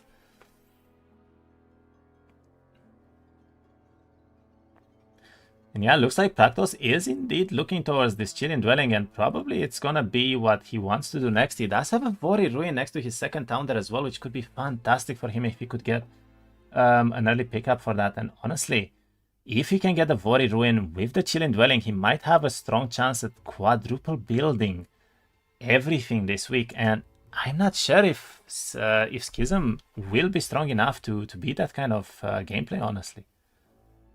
But it is a very, very difficult task to do ahead of him. So let's see if he makes it happen, and let's see what he chooses to do here in the end.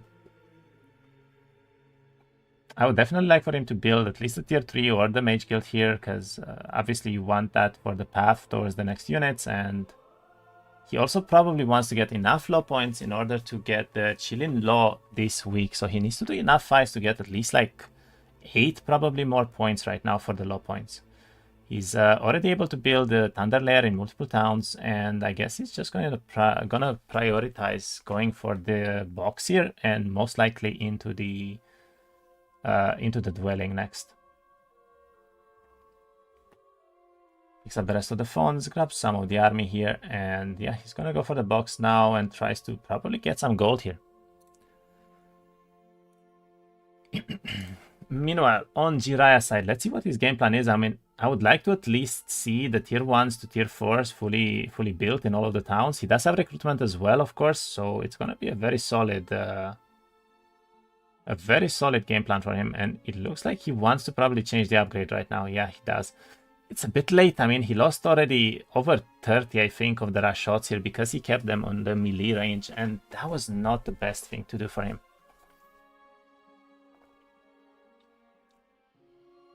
Very nice terrain here, however. He will probably not lose almost anything because of that. And yeah, looks like a solid fight. Does get the morale even on the main stack of the rush shots there. Very nice to see.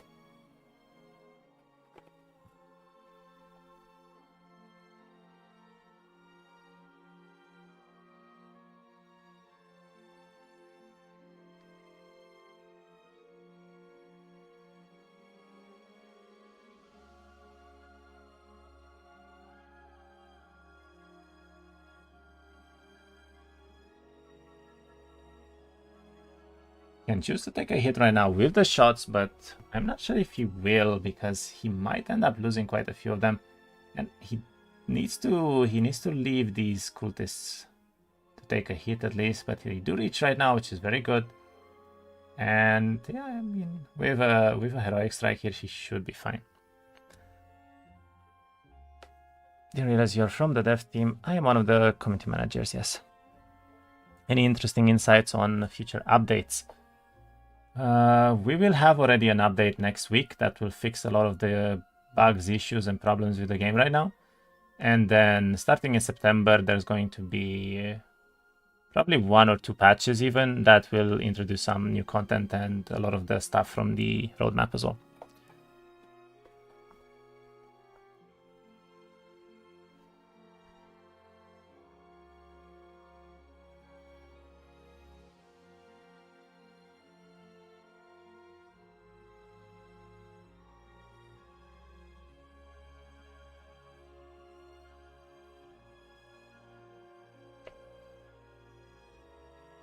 Ooh. Jeerayah is actually hovering over the tier 7 dwelling, and we might actually see a tier 7 play from him, but I gotta say that's really risky. That is very, very risky for him right now, because the tier 7s are very expensive, which means he might not be able to afford all of the army, and if he does go for the tier 7s, he will not go for this arbitrator dwelling with the tier 6s most likely.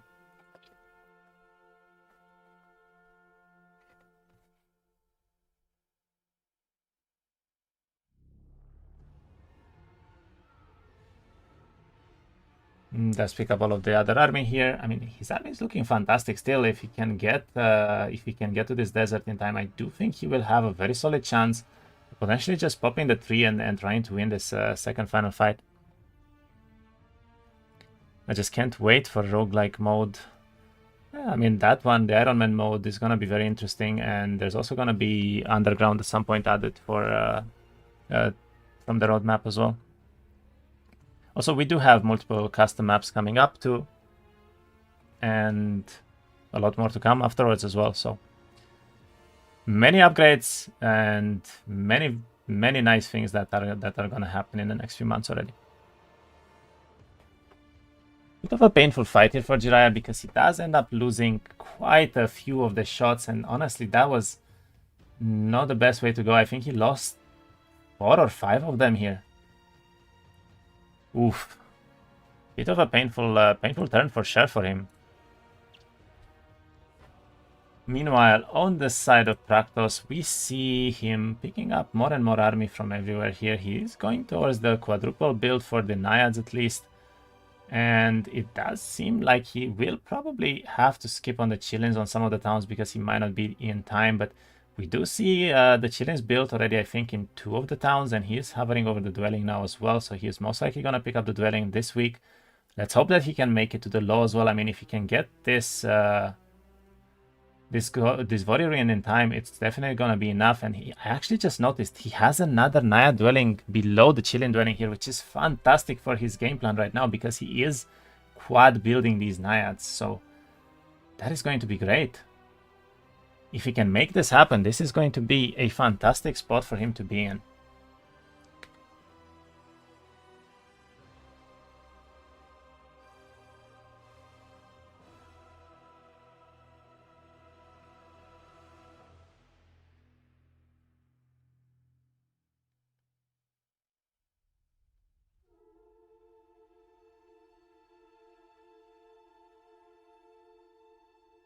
I still feel like I would have liked to see this fight a little bit earlier, because honestly they were not that strong to simply have some leeches and archers here, but still a very good timing for him to pick up the Chilean dwelling right now and potentially double or even triple build them immediately. So very, very solid gameplay, honestly, coming up from Praktos here. Meanwhile, I am very curious to see what will Jeerayah do. It is towards the end of the week right now, which means he needs to make a decision. Will he try and go for the arbitrator dwelling and the arbitrator build-up? Or will he simply try to pick up the tier 1 to tier 4, maybe with fortifications, potentially go for the tier 7 play that he was hovering earlier? And what exactly is his game plan right now? He does look like he's going towards the desert, and he has a really, really bad break towards the desert, being arbitrators and upgraded ones. So he does choose to skip them for now, but that's gonna be putting him back in tempo here quite a bit, because he will have to go towards the other side, and that means he will most likely not be able to make it to the desert before his opponent does.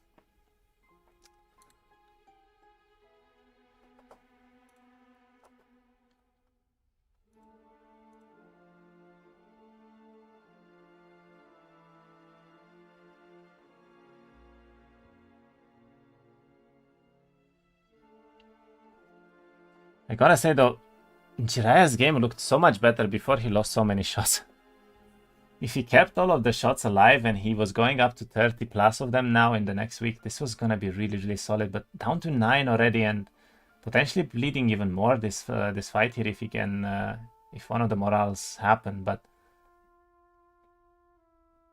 let's see what's going to happen here. Looks like the cultists didn't really lose much. He had the communion levels after all for them, so it should be fine.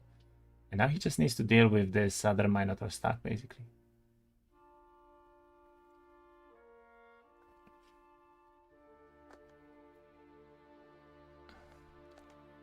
Why not use all the 3 cam spots when you're alone? The more the merry. Honestly. I mean, I could. Like, honestly, I could. It's not even a bad idea. But no, I think it would take me a bit too long right now to try and put my camera over all 3 of them. So I don't want to set that up in the middle of the tournament. Maybe for the next one. Add some echoes, 3 voices. No, come. This is a professional cast. We are professional Heroes 3 players and then Olden Era players.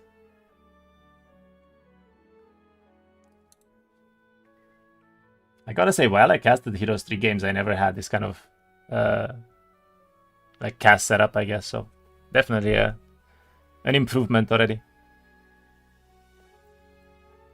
1x delay each should be 3 times as professional. Just saying. It's okay. It's okay. Maybe next one. Maybe next one.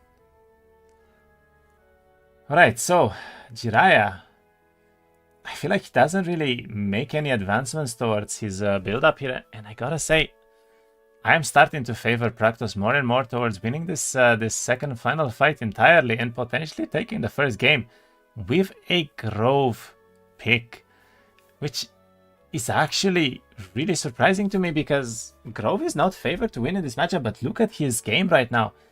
He has a fantastic setup, fantastic army, good might stats. He did pick up logistics as well recently, so his late game looks absolutely amazing, to be honest, and he has this combat which is so very helpful right now.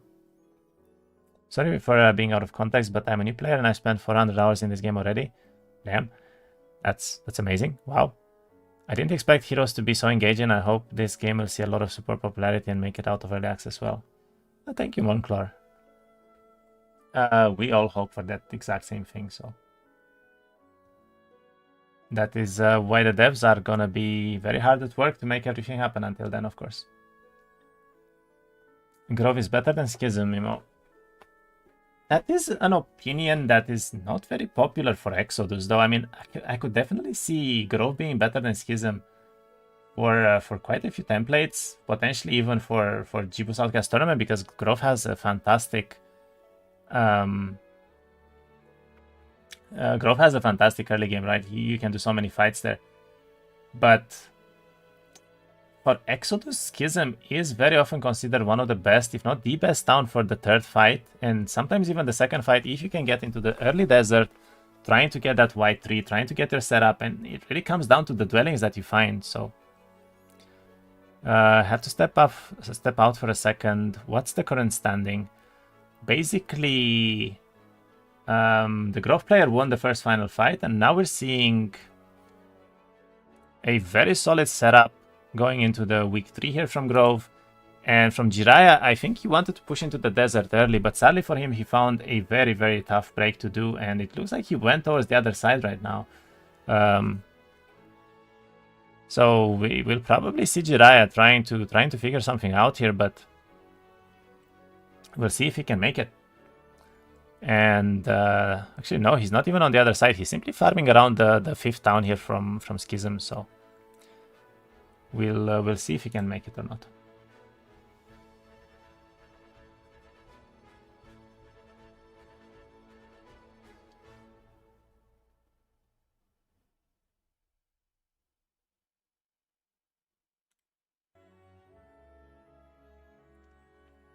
Any plans for? You did not say any plans for something, so I don't know. Robert.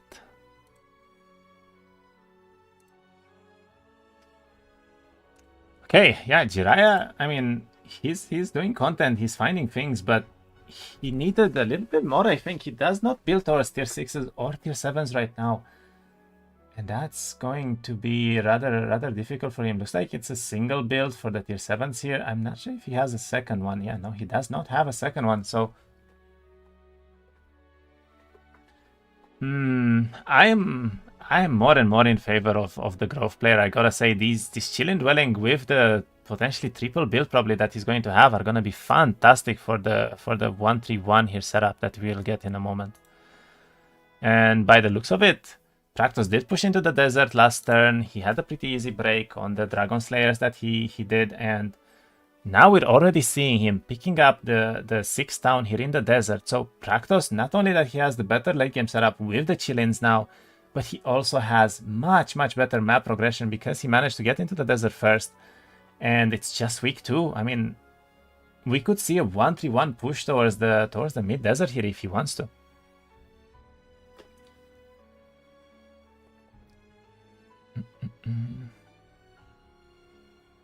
Any plans for a skill wheel UI in Olden Era? It's something that we are considering, and maybe for later as well. This will be like quality of life changes that will happen later on, if anything. Okay, so we see a triple build for Chillins, I believe, and looks like he's making even more investments right now towards astrology and towards fortifications. And yeah, I mean, Praktos is just having a close to perfect game, I would say, where he's shopping for everything at this point. He managed, oh, that is big. He managed to actually get the Chillin low as well, and that is really solid. Even though I think this was already on 1-3-1, so this was a bit too late, right? Did he get it on 1-7 or 1-3-1? I think it was 1-7 still.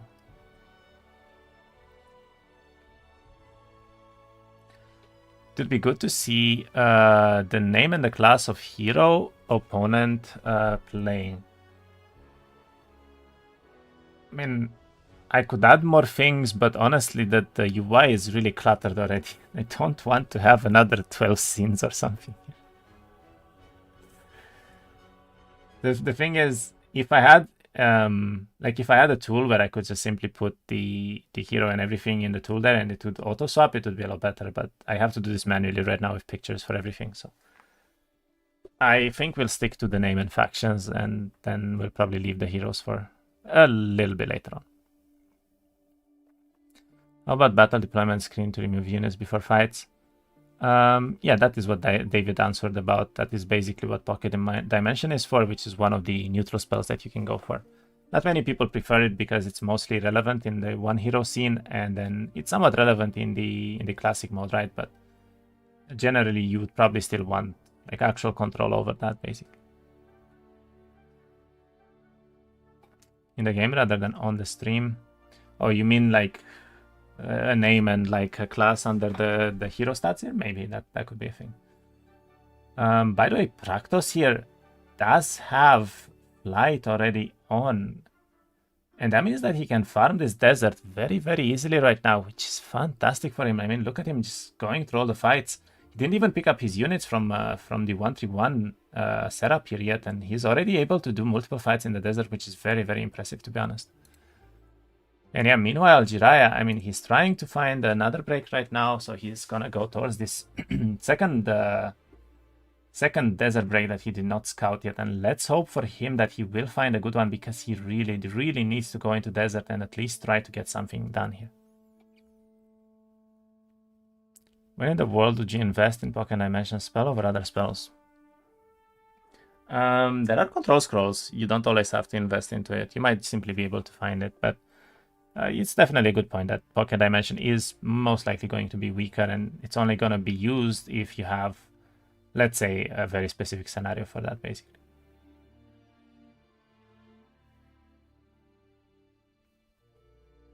Okay, very nicely done fight here from Jeerayah. He does not lose a single unit, I think, in this fight. Does get a Dark Hatchet as well, and a pretty decent Sigil here, so both of them have offense, by the way. Both of them have really good skill trees, and it looks like he is skipping the desert break. I guess he just wants to find as much content as possible and trying to pick up all of his units here before the second final fight. But I gotta say, I think Grove player is just going to take the win here. This army basically doesn't really seem much stronger than the army we've seen previously in the first final fight. And I don't think it's gonna be enough here, to be honest.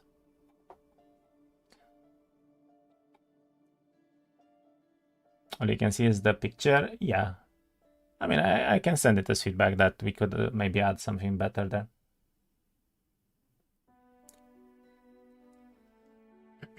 Do you think the Might or Magic heroes are better overall? It kind of depends. Basically, early on, especially for the first final fights in the tournament templates, I would say that the Might heroes are definitely better. Just because you can go for combat, and we've seen how strong it is in the last fight, right?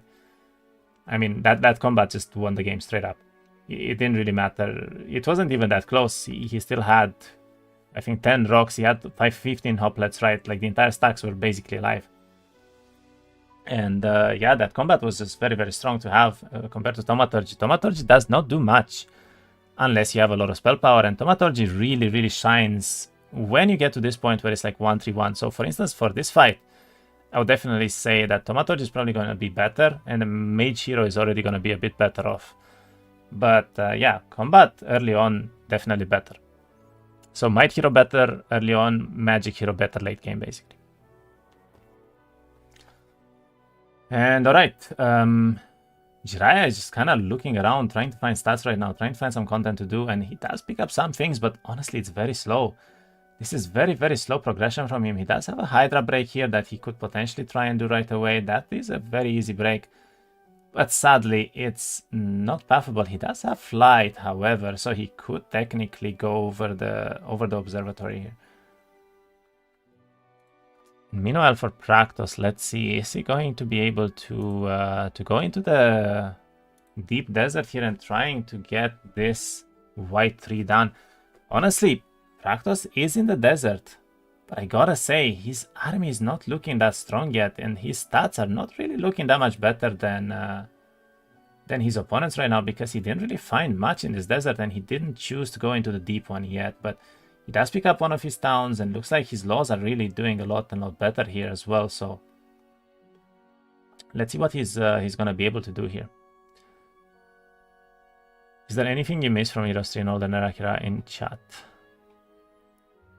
I don't really think there is anything in Heroes 3 that is not present in Olden Era, at least not planned to. I mean, you could say that underground or like water is still additions that need to be done, but overall, I think most of the things are already there. Demon farming. Technically, you can do that with Schism, so it's there. I would say it's a little bit weaker, though. I think that demon farming is a little bit weaker, though. Combat is very good. Also, getting some stats from your units at the start is huge. Mages don't have spells to start with, and the amount of spell power you have to start is enough to achieve anything. That is true, yeah. As I said, I think mages definitely have this power spike around maybe like 1-3-1 when you already have a lot of units and you have a lot of stats and spell power and so on. Because that's when, you know, the second spell that you might be able to cast with Thaumaturgy can be very, very powerful compared to just a spell that you cast on like 1-1-1, right? Imagine a full turn bless for like 7 turns. Compared to a level 1 bless for 1 turn. 1 does nothing. 1 is extremely powerful on a very strong army. So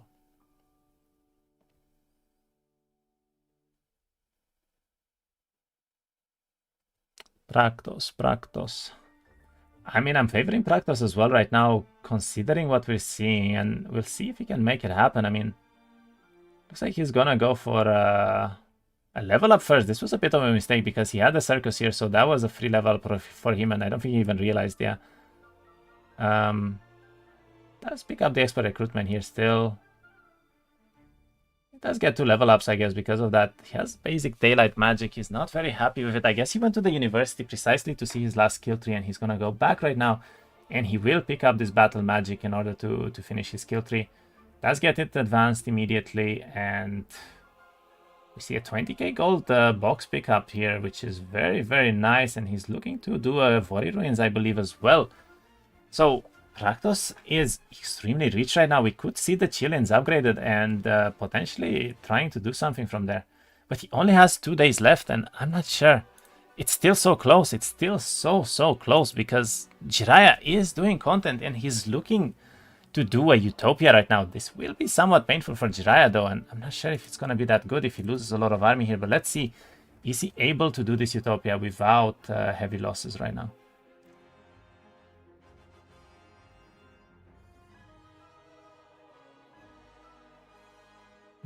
He does already lose some of the units here. Gets morale down as well, so he loses a lot of the cultists too.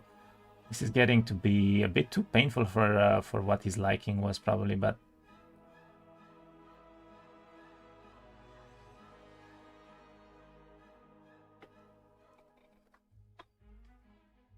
this Utopia could be big. I mean, if he gets stats here, this could really be very, very big here. He does get an unlucky strike, I think.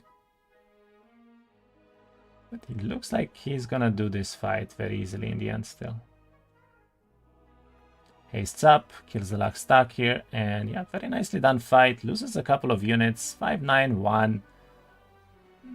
Does get a really bad Utopia though. I mean, he had the hatchet already, so the Ogre Club does not really do anything for him, and it looks like his stats didn't really improve much, but he did get a fair amount of gold that will be quite helpful for him right now because he needs to be able to afford this army somehow. So will he be able to find any content here to do while he still has one more turn to try and catch up to Praktos right now? One thing to note here is that Praktos still has this combat available to him, and it's only gonna get stronger and stronger. So Jeerayah is on a timer in every single one of the fights that is going to happen between them. Otherwise, Praktos is simply going to kill him with this combat and heroic strikes at the end of the day. So let's see what we can do here and what's going to happen.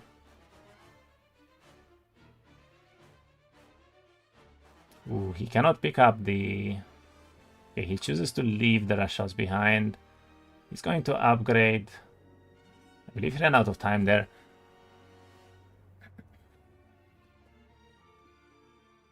"34 of these. I mean, it's a good army.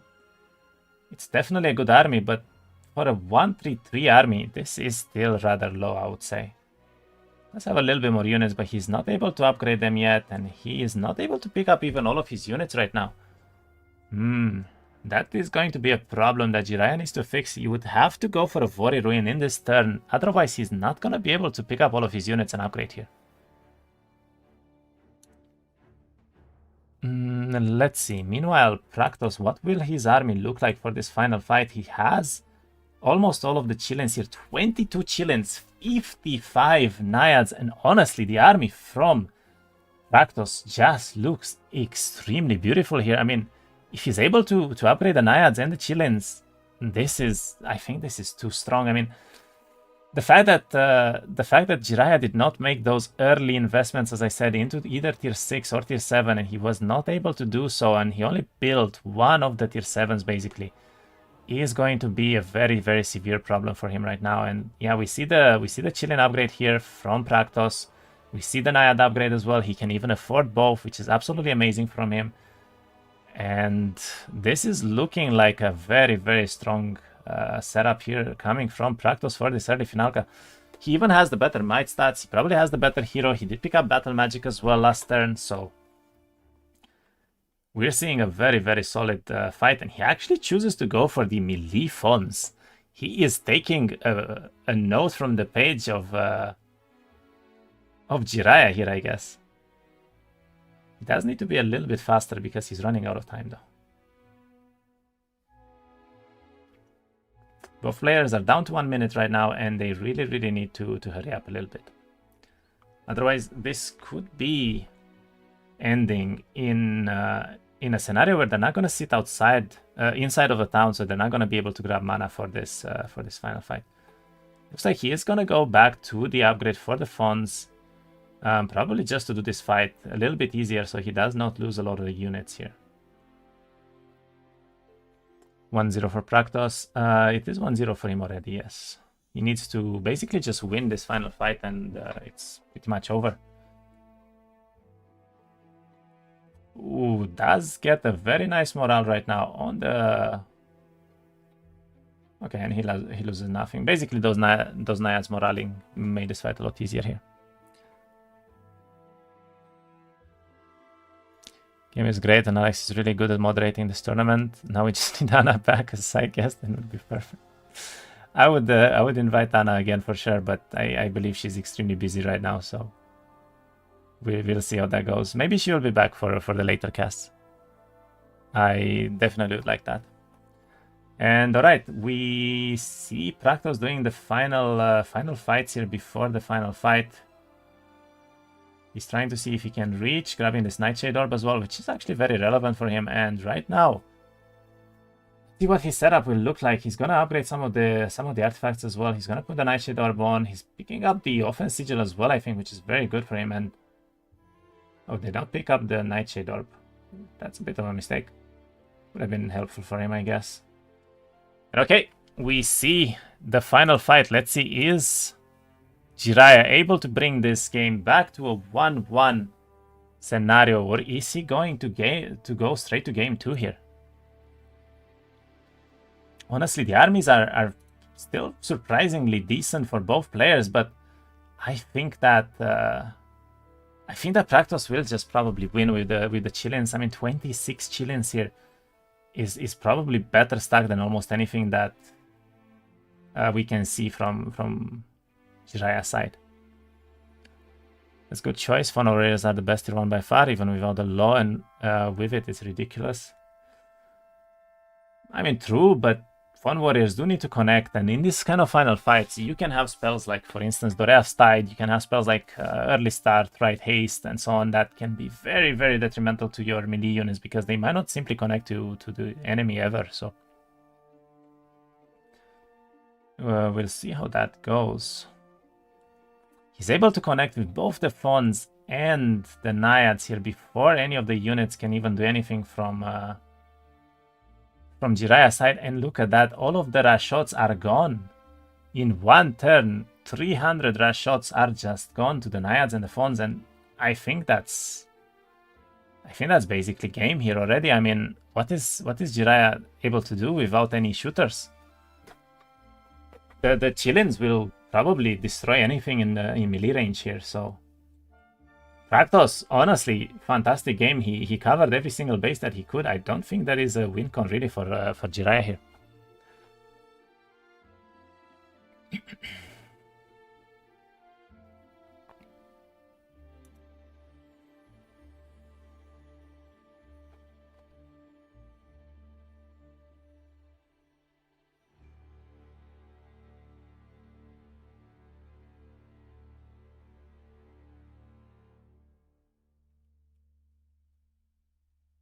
Yeah, I think at this point he realized that he's heavily behind. And look at those Chileans. They one-shotted the stack almost. Oh no. Oh no, this is not even close. Praktos is just showing a masterpiece of growth right now, and he's able to take this game very, very easily, I would say. Even the Chileans are just destroying everything. All of the army is gone. That's it. In 2 turns, he basically won. Wow. Very, very well played from Praktos. Honestly, excellent gameplay here and showcase for growth.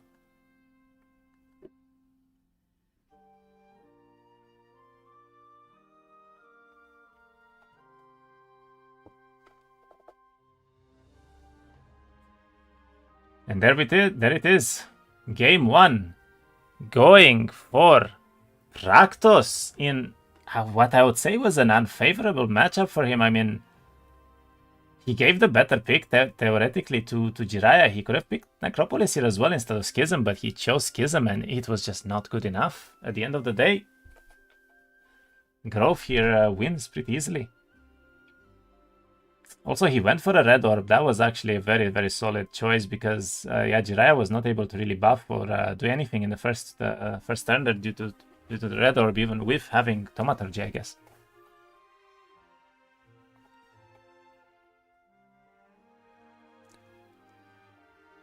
All right, I need to change the score to 1-0. And then we will be back with game 2 probably within 5 to 10 minutes, and I will take a short break until then along with the players as well, so I will see you all in a couple of minutes.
Alright.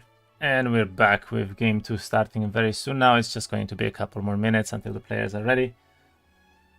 We already have the factions and the tournament set up. It's going to be a game 2 played on Outcast tournament, and the factions will be Temple for Jeerayah and Dungeon for Praktos. And it's actually very surprising that neither of the opponents chose Necropolis at all so far. So we could see Necropolis being picked on a third game in a tournament actually, which is very, very interesting to see.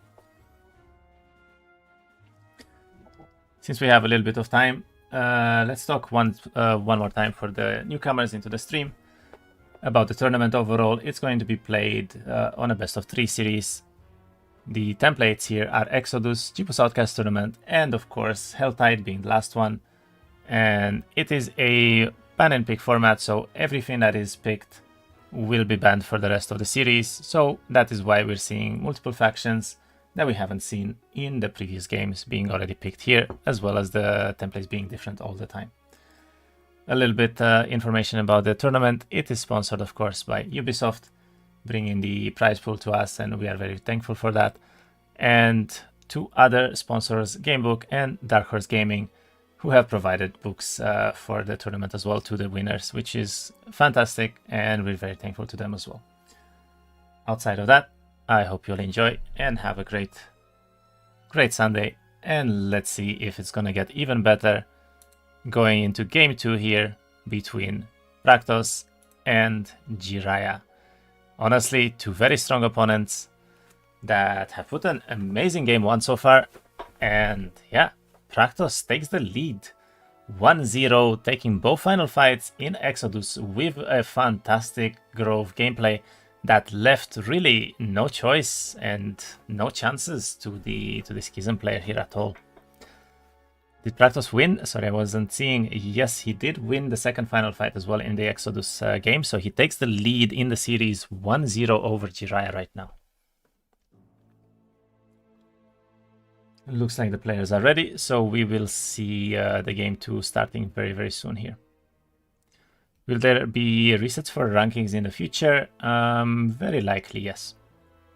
There's gonna be some reworks to the ELO and how the ranking works, regardless. So those will most likely come with some resets as well.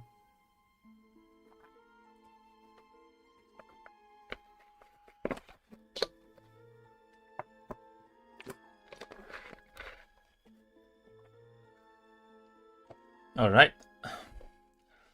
Let's see when the game will start right now, and Praktos make the lobby because I don't think Jeerayah can see it yet.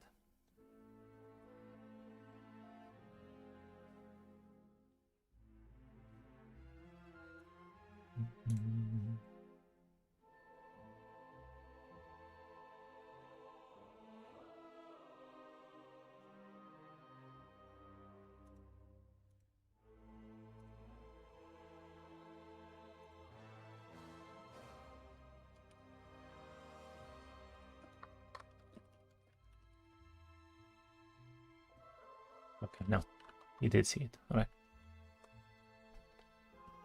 All right, so we have game 2 starting up right now. They are going to play Dungeon versus Temple. Dungeon from the side of Praktos and Temple from Jeerayah. Very surprisingly, Jeerayah actually picked Temple first here.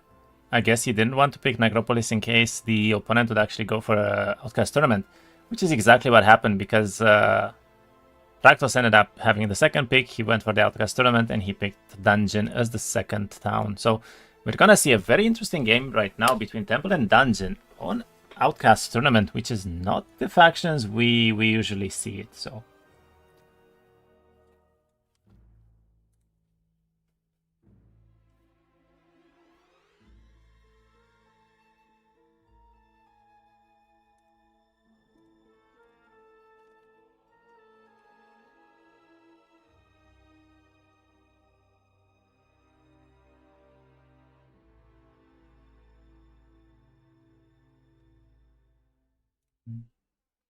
alright, they should be starting any moment as we gave them the ready check.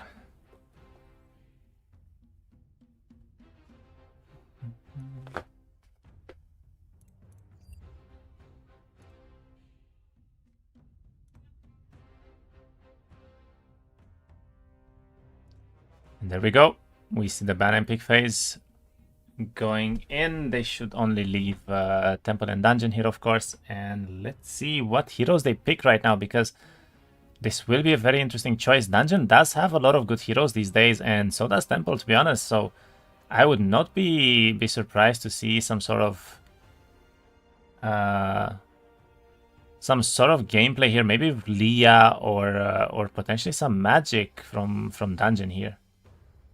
Also, the players had to redo the lobby because they started with no resets right now, so we will see them doing the settings all over again.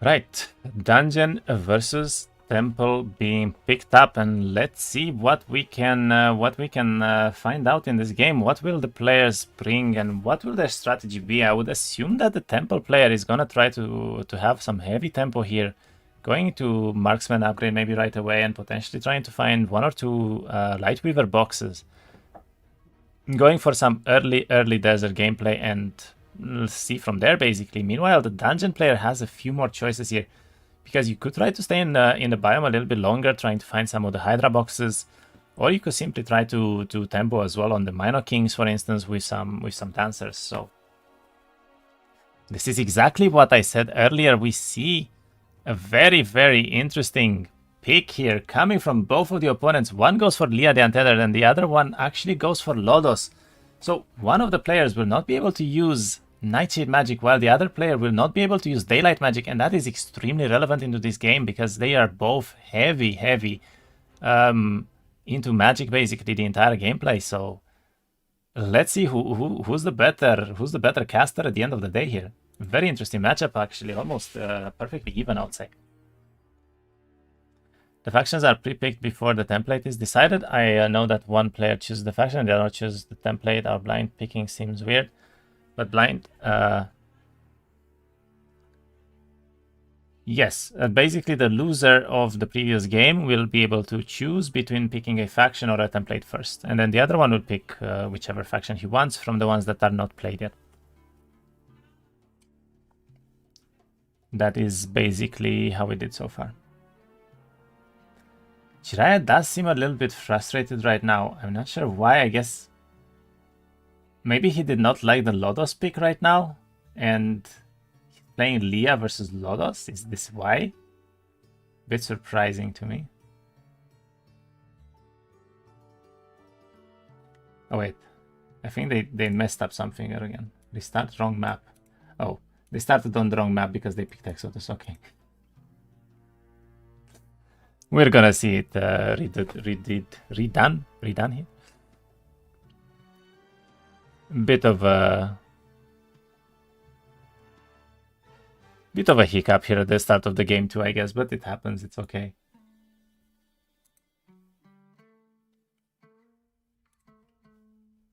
If Praktos loses here, he gets first picked in Helltide. Yes, that is how it will work.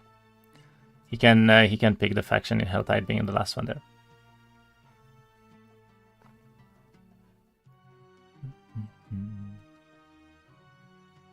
I would honestly not be sure if Necropolis would be better than Hive on Helltide though, because there's not really that many, not many boxes for army or anything, right? Really, right? So it's just gonna be basically like early army versus early army, and Hive does have the option to go for worms early. Fingers crossed for first Helltide game in the tournament. We might see a game 3 here. Let's see it. I mean, they're both very evenly matched, I would say, and Praktos could give up this game after all. He's playing dungeon here. It's not the most favorite faction, I would say, on Outcast tournament right now. So let's see what he can make happen.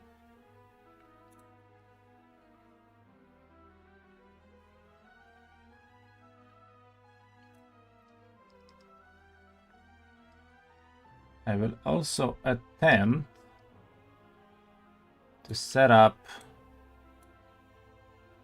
Praktos' YouTube channel over the screen share that he did. so that we can have a bit better quality for him right now, because it's not the best. Wait.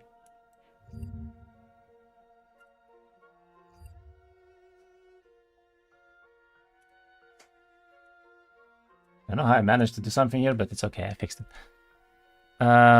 Okay, so we are looking at Jeerayah right now. I will keep it on Jeerayah's side for a bit of a moment, excuse me.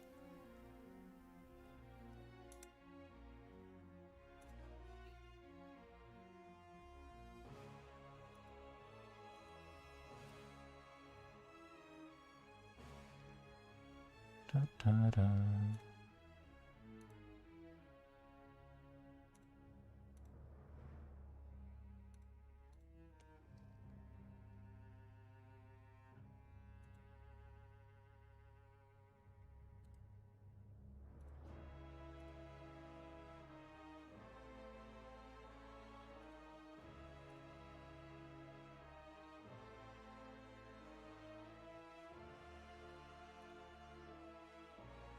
How am I not having...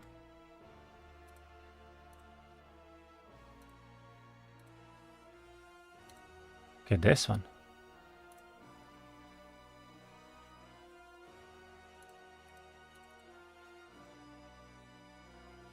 Alright. Now, we should have a much better stream for Praktos as well, because it's gonna be without the lag.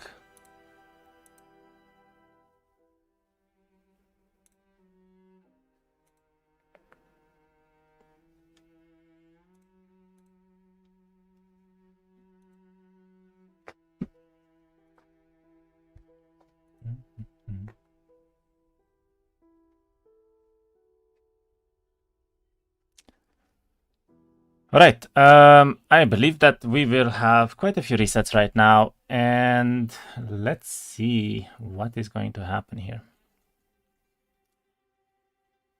Temple just takes Bugged Law and it's GG. I think the Bugged Law is banned in tourney. Yeah.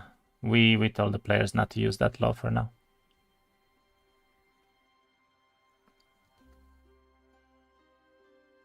So do not worry about that too much.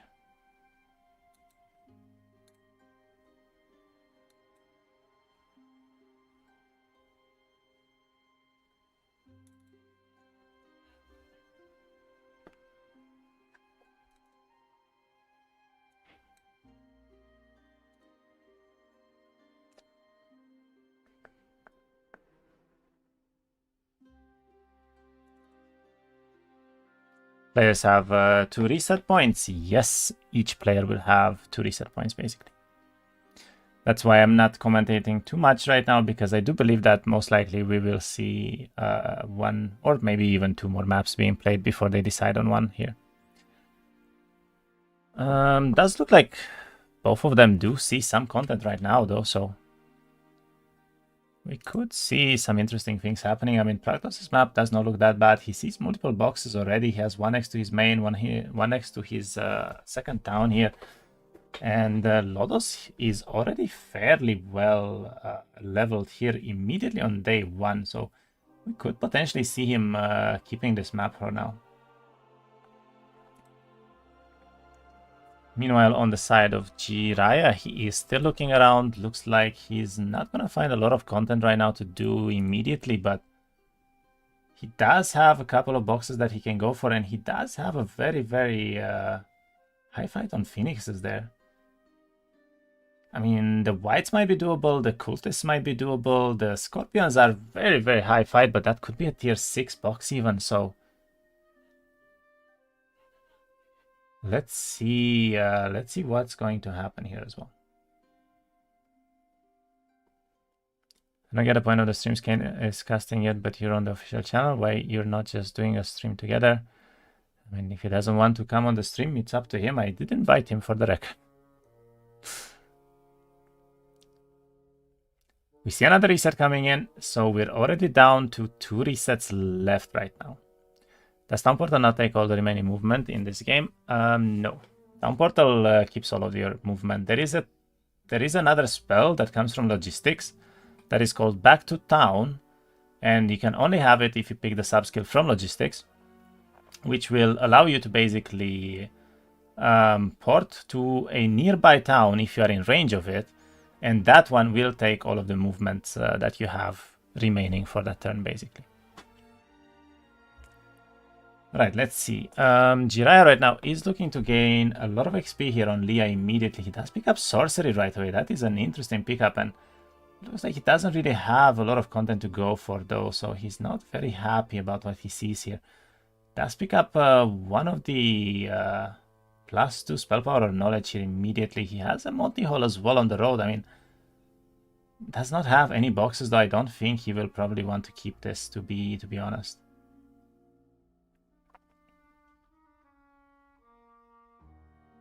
Slippers could be very good for the mage style that he's doing though. That is a very nice pickup actually for him.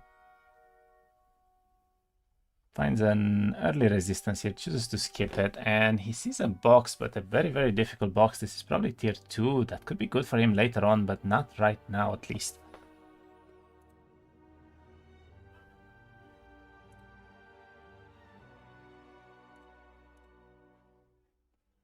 Meanwhile, on the side of Praktos, we don't see a lot either, I would say.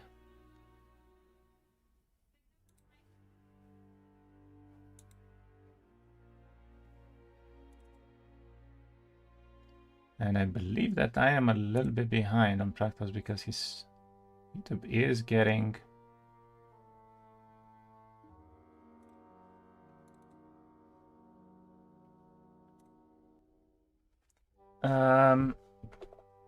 he does not load very properly. Does Black Tower spawn on Outcast, or is he unlucky since he got Leah, people think? No, I think Black Towers can spawn on Outcast, yes. Does see an immediate tier 5 river box here, which could be very, very strong for him, and it's good to have, but it's not going to be easy to do at all.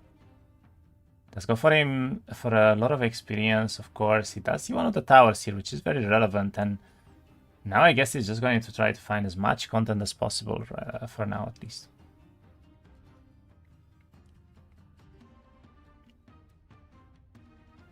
Town Portal doesn't, but Back to Town does. 2 different spells. Yeah, exactly. Right, we see an observatory being picked up by Praktos here, who's looking around to find as much content as possible, but doesn't really find much right now as, well, he doesn't really see the boxes that he needs to do. There are a lot of boxes, but they are very, very high and very difficult to achieve right now. He does go for a mage guild, so he has a pretty decent setup. Immediately upgrades Despair as well, so he's gonna try to go for that level 4 Despair immediately into the game.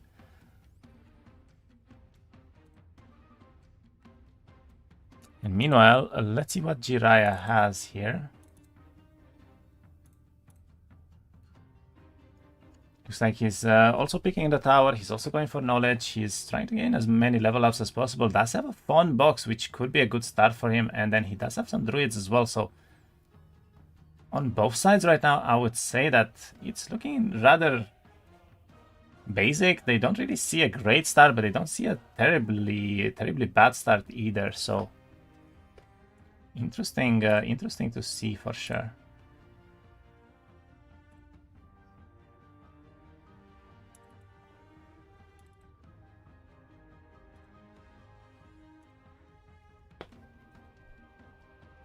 Right, I believe we are seeing day 2 right now already being played, so this will be game number 2, everyone. They are done with the resets, and yeah, let's see what's going to happen here. Does pick up the Expert Nightshade immediately, so he's probably gonna have a really solid Despair right away here, and I'll be honest, these fights look pretty trivial for Lodos. As long as he just despairs once, it's very easy to do.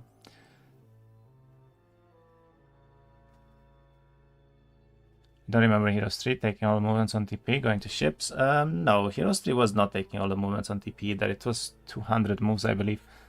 But yeah, we see the AoE Despair being used immediately. That's going to do a lot of damage here right away on these cultists, and this fight should be quite easy coming from Praktos. Honestly, Lodos is a very interesting pickup for Outcast Tournament because it does allow you to have exactly what we see right now, which is this very, very early tempo.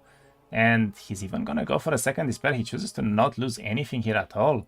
I'm not actually sure if he'll have any mana left for a TP here, but let's see. He does pick up Thaumaturgy right away, does get the Troglodyte box, and we'll have a lot of XP here to work with too. Skips the insight, goes for advanced Thaumaturgy, picks up the extra power, and has exactly enough for a TP as well, which is very well played from him. He did count properly. And does see a relic, I believe. I couldn't see the guard for it, but multiple boxes here from Praktos to do immediately. And honestly, his game plan actually looks very solid on this Lotus right now, because he can do almost everything on just Despair alone.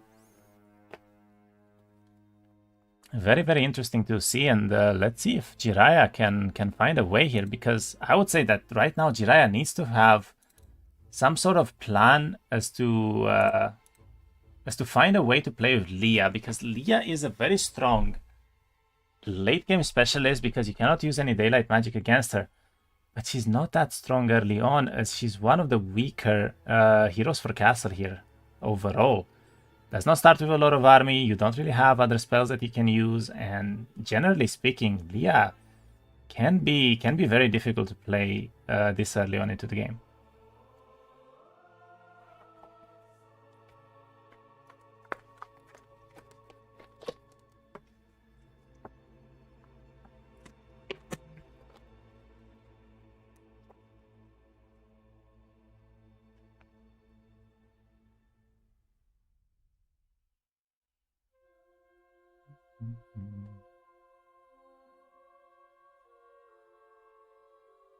She's super toxic, though. You can get the buff to Oblivion and you have no inner light.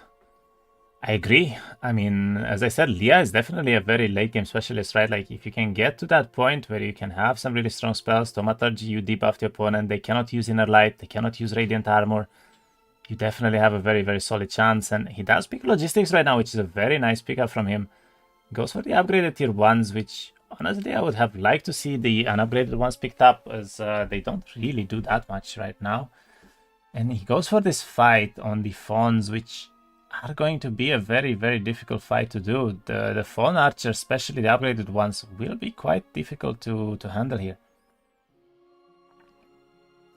Does have an Expert Bless already, however, which can be very good, but can he find a way to actually deal with this many archers?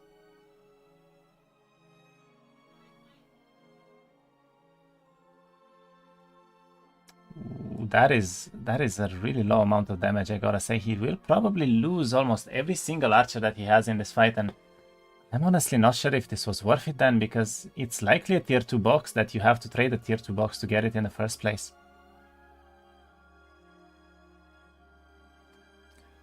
That's gonna be very painful. Yeah, that is going to be very, very painful, because I don't see a way for him to do this without heavy losses here, to be honest. He can't really use any more mana either, because if he does, then, well, he's not going to be able to port out anymore. And he will not be able to port out anymore here already.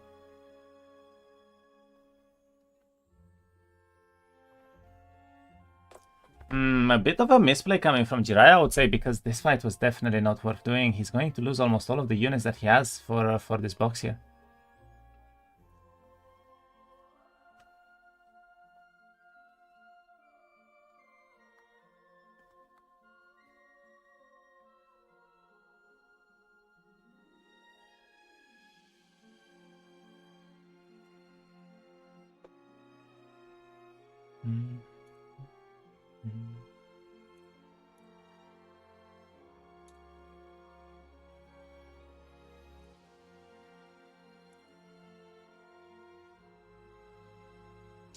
Yeah, and we see indeed a tier 2 archer box that he picks up the unupgraded one, even the upgraded one, sorry, and I feel like that's not worth it. He traded more army loss than he gained basically for that fight.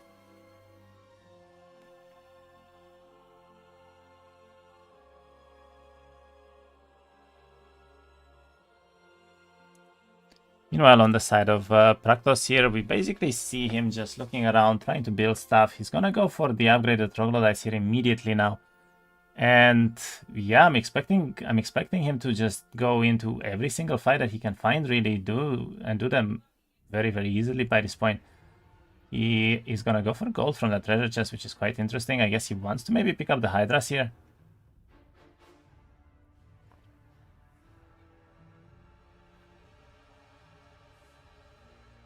Does go immediately for the Locust box. This should be fairly easy. I mean, even Otto does this quite, well, on a lot of losses at the end of the day, but should be doable for sure. He has one of the best tools to deal with these kind of creatures already, so...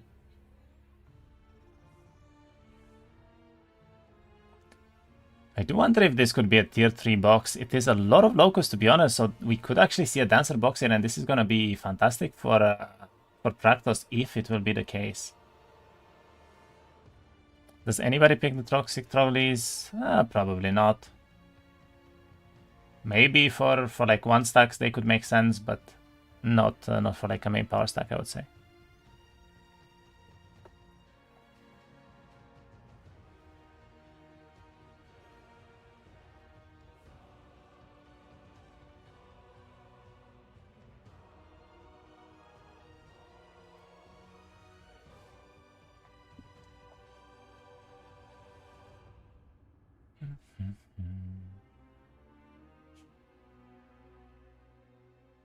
Okay, almost everything immediately dies now to the despairs, and yeah, the rest of this fight should be rather easy from here on out.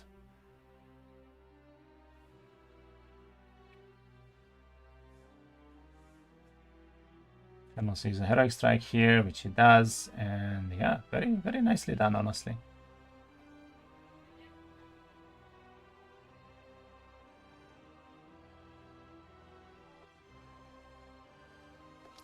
Well played, and we see one of the higher tier boxes coming in for Lodos already, who does get a logistics pickup, and that's very good. And this is indeed a Dancer box. That is absolutely fantastic for Praktos here. He basically has one of the better / even best boxes early game for dungeon, and if he can potentially find his way into a Minotaur box, we could even see him breaking on that already. So very, very interesting gameplay right now coming from him. Meanwhile, we see Jeerayah struggling a little bit still, and looks like he lost even most of his army for this Inquisitor dwelling right now, which is kind of an interesting choice that he went for. He is able to go back, so he did take good care of his mana, but I think he needs a very, very solid way to do something in the game right now, and he doesn't really find it.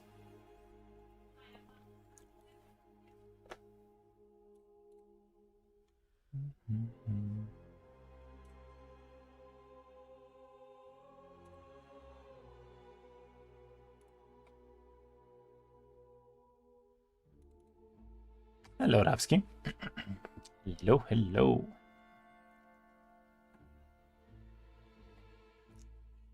Yeah, I gotta say, I mean, Jeerayah is doing his best, but this this map that he has right now is very, very unfavorable for him.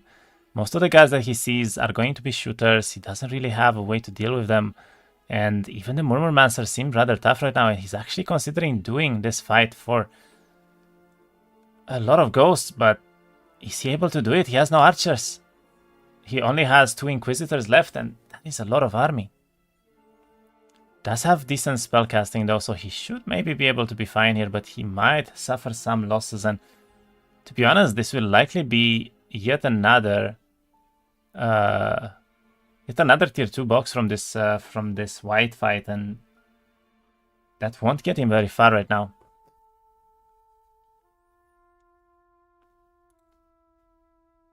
Meanwhile, Praktos is still basically just running around through every fight that he can find, and it's going to be rather tough for him.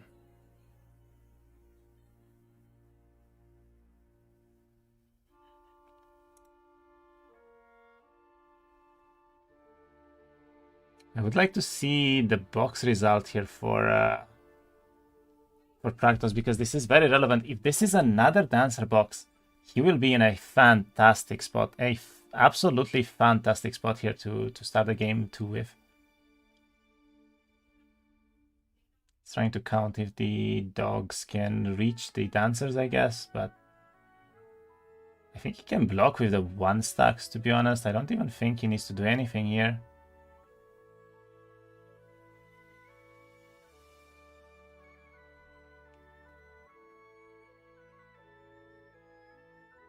Actually, the 1 stack from the dogs will go first, so even if he tries to block, yeah, he needs to block like this, basically. But he might get lucky enough, exactly, for the 1 stack to not actually suicide into the troglodytes, and then the other one just doesn't hit anything. Very nicely done, and let's see, is this going to be another dancer box for him? If this is a tier 2 box, then it's okay, but dancer box would be absolutely insane. And we actually do see 2 tier 3 boxes here being picked up already. He has 70 dancers already into the game right now. That is absolutely amazing on day 4. Could not really ask for a better game here, I guess, for the dungeon player. So Praktos is definitely in the driver's seat already for this game. And let's see, I mean, the first Finalka is most likely his, I would say. Jeerayah needs a way to get back into the game here.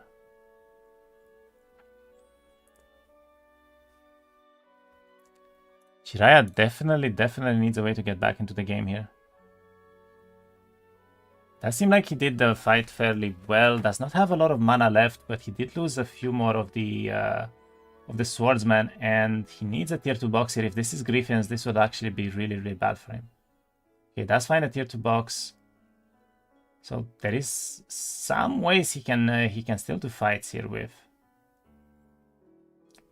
But this is exactly what I meant earlier about Leah being really difficult to play early on. I mean, if you can keep all of your units alive, if you can find that tempo to go from box to box, to go from, you know, just very low units into very high units, it's going to be really solid and it's going to be really strong for you.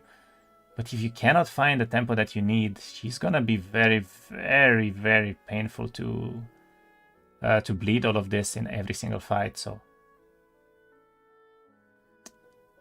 let's see if he can make it happen right now. It's not going to be easy.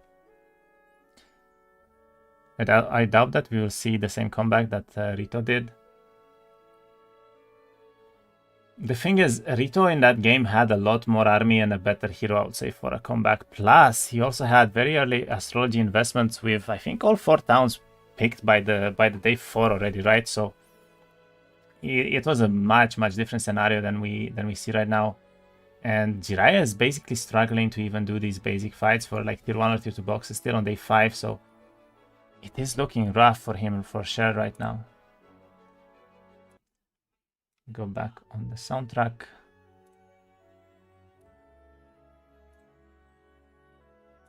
The main issue that I see is basically that I expect Jeerayah to maybe even die in one of the fights, and it's gonna be rather difficult for him to actually find a way to go forward from here, because he does need to break into the desert at some point. And we also see a very difficult fight right now coming from Praktos. He does have the dancers though, but is he going to lose a fair bit here? Does have these amazing despairs. However, he does almost every single one of these fights for free, and he does pick up the expert thaumaturgy. Can technically go for the level ups, and he picks a Medusa box. Wow. Medusas are probably the highest value tier 5 box that you could find right now, and probably one of the best units in the game from the tier 5s as well, because they are shooters, and with the laws they can absolutely destroy up to 3 stacks or more in 1 turn at the beginning of every fight. Does find the Dragon Scale Shield, which will be very helpful for him as well. And yeah, I mean, Praktos' game is just looking incredible right now. He can probably break already maybe next turn. Meanwhile, Jeerayah on Leah is still rather struggling, I would say.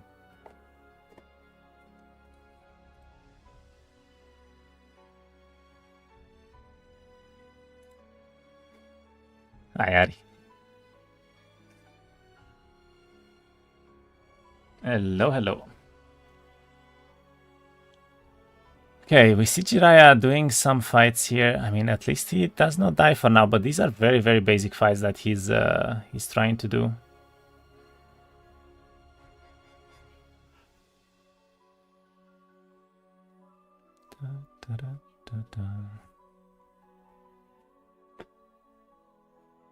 Does not lose much in this one. Does pick up Okay, I mean, if he can get this box here and it's gonna be a tier 2 box again without losing the archers, then he will have a decent fight setup again to potentially do some of the other fights that he sees next to his main town. So is he going to be able to do these animated warriors without heavy losses, though? That is the question at the end of the day.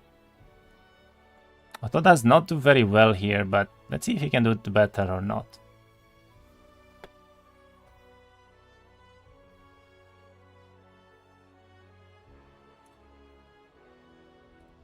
Meanwhile, on the side of Praktos, he did take the Dragon Scale Shield by the looks of it. He's going into a Hydra Dwelling that he auto does for free right now, and looks like he finds another tier 2 defended box here, which is probably going to be some tier 2 units of his own.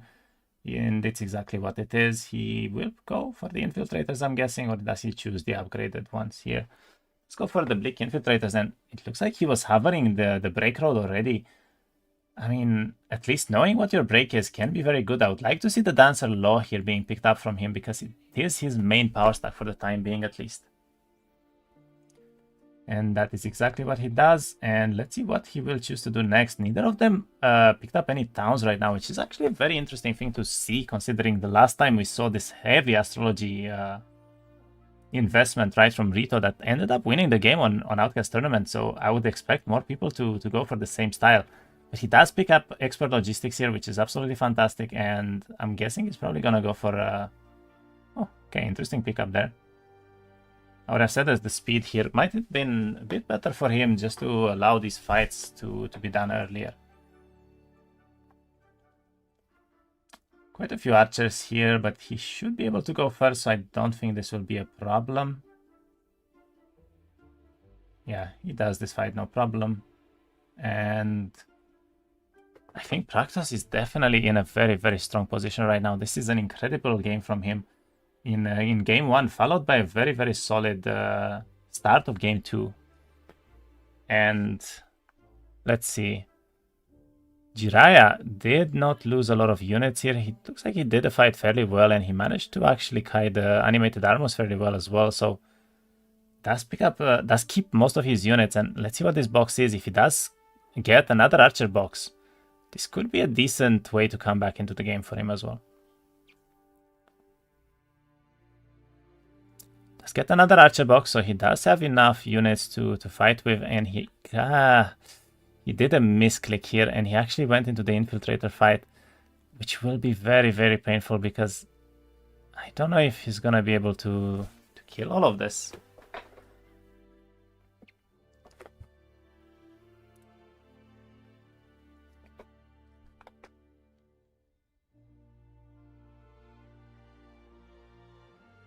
Does have Magic Arrow, which is actually very helpful on this template, because you have control spells early on. You don't have a lot of mana to work with, so he's trying his very best right now to not lose on a lot of units here, but the Infiltrators do come in, and he's going to bleed quite a few of the tier 1 units, and I'm not sure if this was worth it. This is looking rather painful for Jeerayah still, and he needs to find a way to come out of this game and to not bleed units anymore. But right now, his army is basically a day 1 army still on day 5. His hero is getting a little bit better for sure, but he needs a way to come out of this game.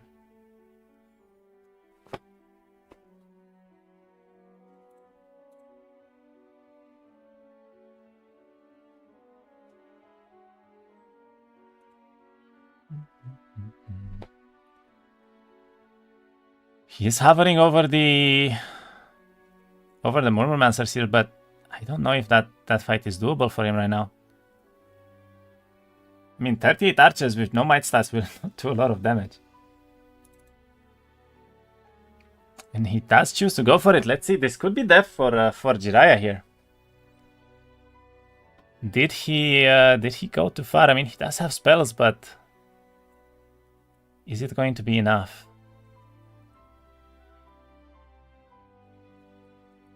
So he is able to kill most of the units in time. So I guess it will be enough. I mean, spells are starting to carry both of the players here. Meanwhile, on Praktos' side, he's actually doing a very, very high fight himself. I'm not sure what this is for, but this is a lot of Hydras here.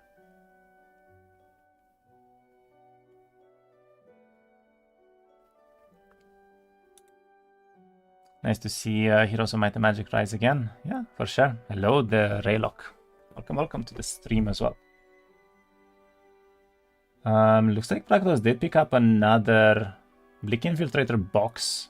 So he has 2 now as well, and I'm guessing this is probably going to be another box for his main power stacks here as well. Though it is high enough value to be tier 4 or tier 5, so he could get the Minotaur box here, which might not be the best to see, considering he probably wants more Medusas, but let's see what it's going to be, and what exactly he was fighting for here. Does do the fight very easily, and picks it up, and... Okay, so it was for a box, but it is with a lot of content. However, it is still a Minotaur box, and it's arguably the worst case scenario for him because he wanted Medusas or he wanted the Dancers, but I mean, Minotaurs are Minotaurs, so it's always good to see still.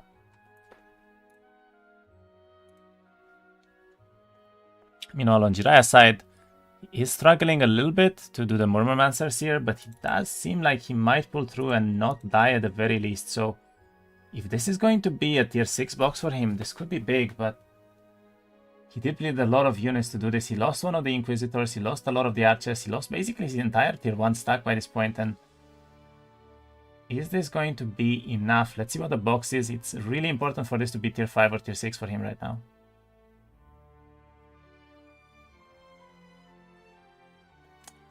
Ooh, it's not a tier 6 box though, it's only a tier 5, and the calves are good, but will they be enough? He's considering doing the Liches next, but I'm not sure if he has enough mana to do the next fight here. Does have a level 3 ground sight already, which means he can potentially find some of the fights around of his biome already, which is good. And what exactly is he going to go for? Looks like he wants the... This is going to be a tier 2 box, I would assume. The other one, at least on the phones, was the same, so...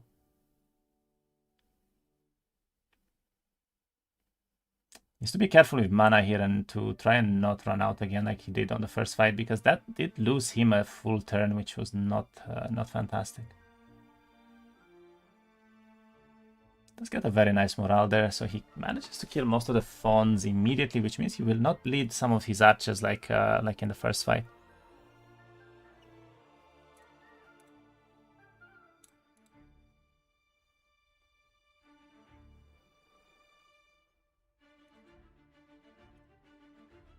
Meanwhile, on Praktos' side, he's picking up more boxes and he finds another Medusa box next to his town here. That is absolutely insane. Wow, what an army. I think it is 116, so we could actually see a break on 117 coming up from the dungeon player here. And honestly, it would be a very easy one considering what we see right now. He does use that back to town, like we said earlier as well. Once you use it, you can go back to the town, but it will use up all of his movement points. He does pick up towards the 3rd law already, which could mean that we're going to see the Medusa law being utilized here very, very soon. And yeah, it looks like he's trying to build probably towards the Medusas or at least the Minotaurs here for some extra army on week 1. Picks up more Infiltrators, and let's see, is he going to go for the break or not? Honestly, I think that he might be strong enough to already go do this break right now. Looks like he actually disenchanted something in order to upgrade the Minotaurs, and I guess he wants to get these Mino Kings right now, which is a very interesting pickup because I think he had enough Medusas to potentially not even need the Mino King upgrade at all.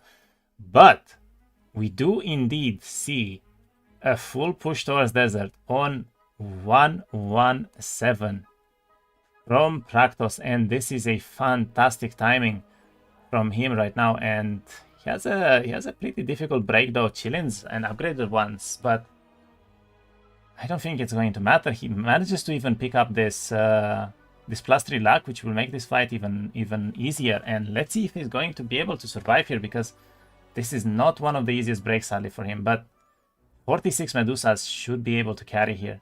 And he does have Lodos, which means he does have some insanely good spells that he can use here.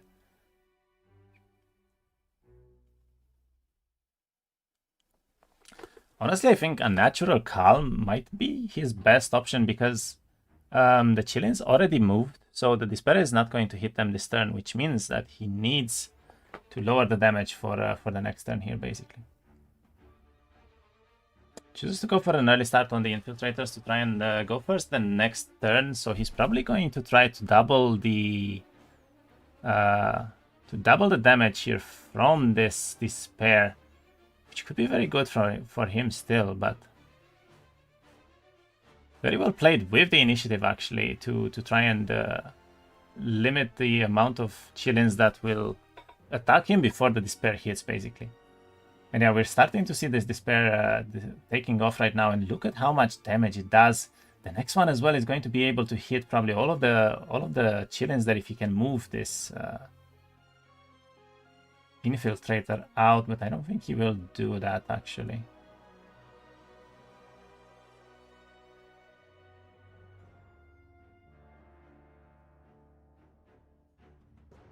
He's not utilizing...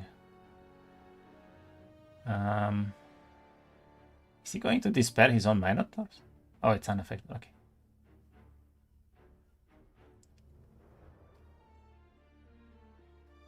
I mean, honestly, very well played break, and Lodos is just too good.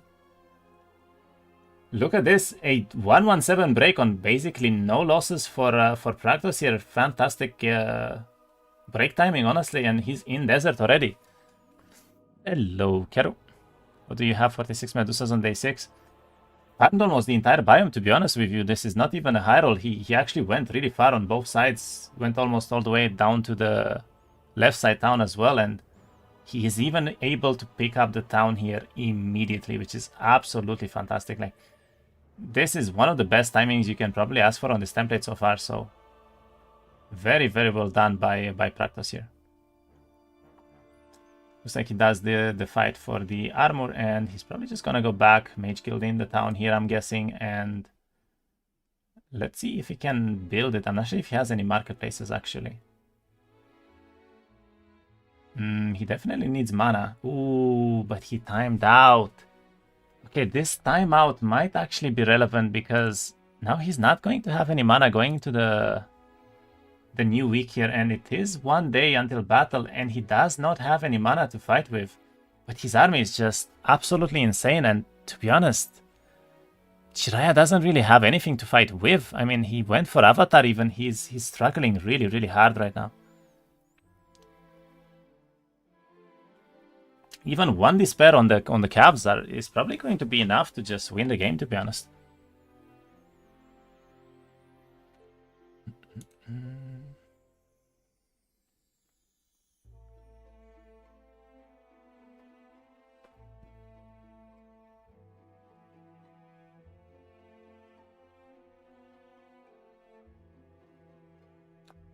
Let's see what Jeerayah is going to be able to do this. He is also running pretty low on timer, actually. Both of them timing out more or less on this fight right before the final fight.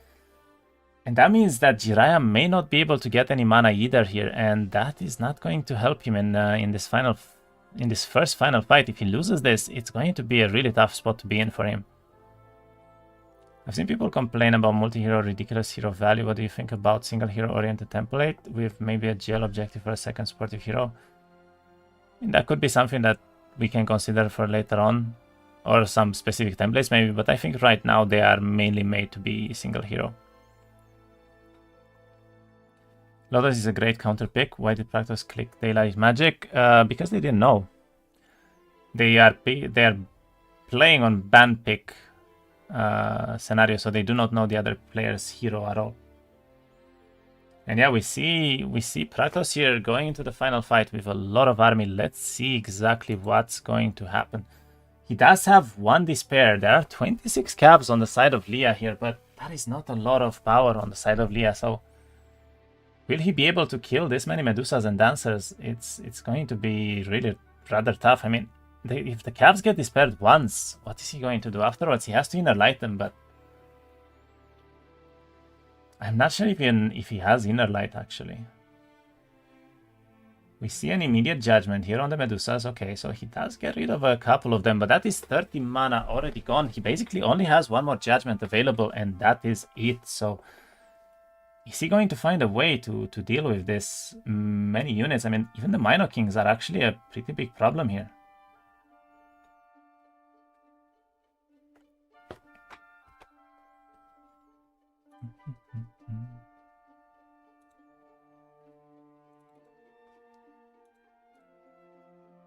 I'm curious to see if Jeerayah has Inner Light or not. Let's find out, because that's gonna be very, very relevant. And he actually chooses to go in with the Cavs immediately, which may be a mistake right now, because that allows Lodos here to shoot with everything with high accuracy, and he can actually move the Medusas away as long as he gets enough focus to use the ability on the Medusas to slither away here. So I think, I think Jeerayah is just going all in on these Cavs, trying to win on them, but this will give Lodos an advantage for now.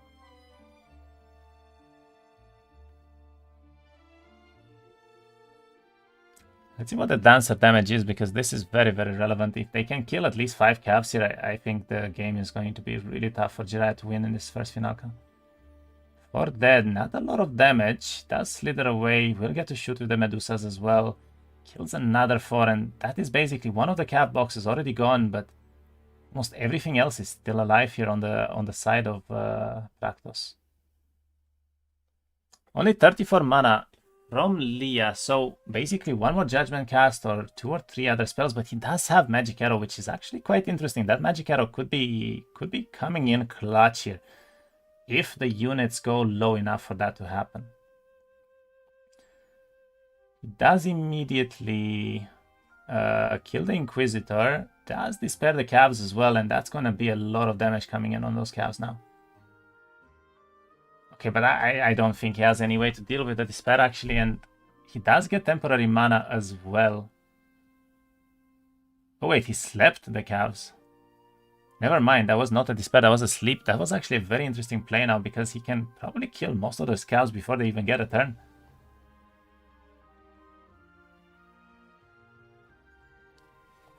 Only 11 shooters. Yeah, I mean, this is pretty clear game here for Praktos, I think, right now. But here's the thing that is most important. Praktos is already in the desert. Meanwhile, his opponent, this army, is before the desert. But Praktos doesn't know that yet, so I guess there's still some choices that he can make here, but he already has a very, very big army advantage after breaking into the desert, and it's one of the highest breaks that we can see in these templates, so definitely not something to be underestimated. Those 26 Minotaurs are scary, yeah. They lost a full turn, they did. That was a very well played cast, actually. I would have expected the Despair here, but I guess he didn't want to risk an Inner Light coming from the opponent and that Despair to be basically a wasted cast, because he doesn't really have that much mana to begin with, right? So we see this Magic Arrow being casted now, but yeah, I mean, the Cavs are basically gone.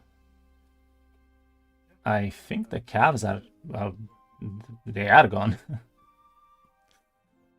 And yeah, he's killing all of the 1-stacks now as well. This is a pretty clear win here. So Praktos just takes game 1, a final fight 1, I mean, in this game. And let's see if Jeerayah can find a way to come back. But honestly, considering he's not even in the desert yet, I'm not sure if he'll even be able to make it to the desert in the next 4 days here before the next final fight.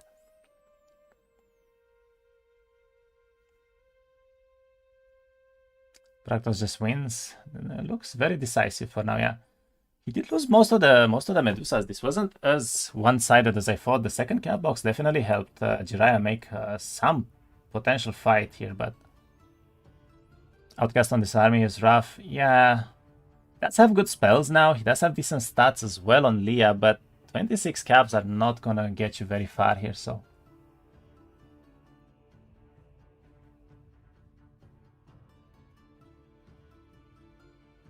Okay, we basically see the last breath of Jeerayah here. Manages to kill the infiltrator at least. Had a decent setup for this fight though, but it's just too much army from Praktos, I guess, in the end. And yeah, Praktos takes the first Finalka here, the first point of the game, and it's now up to Jeerayah, who is already down 1 game, to try to find a comeback into this game right now, because if he doesn't, he will be eliminated from the tournament. So is he going to be able to do anything? He has a Hive Queen break, which is not going to be easy on Cavs actually at all, so he's definitely struggling quite a bit now. Why is he still playing? He has still 3 tier 1 units. I mean, it's a tournament, you're playing until the end, right? So makes sense. Looks like he is trying to build towards the tier 3 spells. I'm not sure what he's gonna go for. Maybe Arena's Touch, I guess. Yeah, he's just looking for content, but will he find any content in time is a very good question. I think he wants to try and do this break, but I don't think the break is doable right now for him, and if he does that, he will likely just lose the game instantly, so let's see what Praktos is up to. I believe right now he's pushing straight to the middle town. What if opponent disconnects? It doesn't matter, they are playing on custom games, so they can just load the game. And in case of one opponent disconnecting for more than like half an hour or 1 hour, the organizers will simply take a decision on what to do there. If the game is too one-sided, then one opponent just rage quits. Basically, we will just give the win to the opponent that stayed in the game.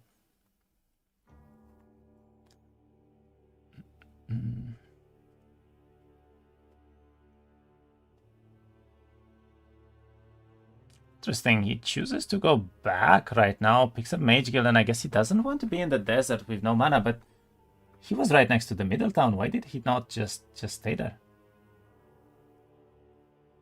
I'm a bit confused. Why did he go back?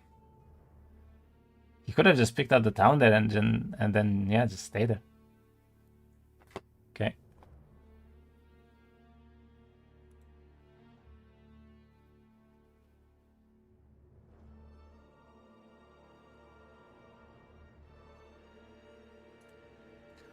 Alright, let's see. Jeerayah, meanwhile, is doing some of the fights that he has left in his biome. He's trying to get more and more boxes right now, trying to find some tempo that he can do, basically, but this is still looking really, really tough for him right now.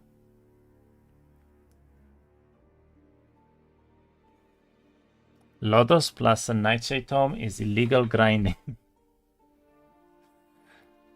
What do you have in Nightshade, though? That's, I mean, Starchild, I guess, is okay.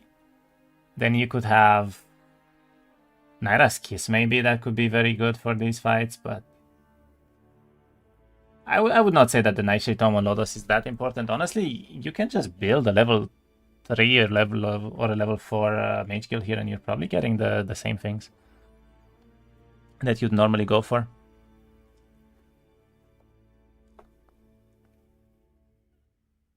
Okay, more and more fights coming in from Jeerayah right now, who is trying his very best to find a way back into the game, but will he be in time?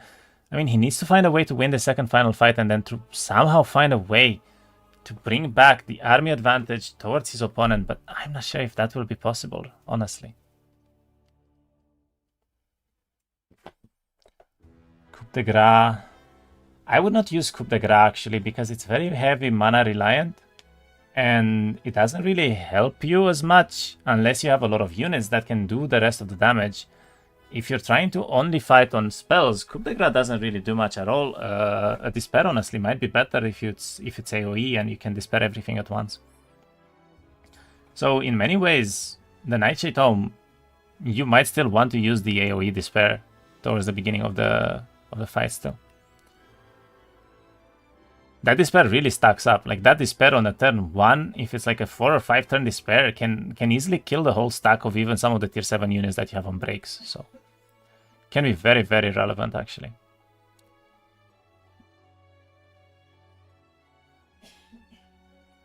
What about Daylight for Leah? I think for Leah it's a lot better to find a Daylight Tome, actually, because you have Radiant Armor, which is one of the best spells in the game, probably.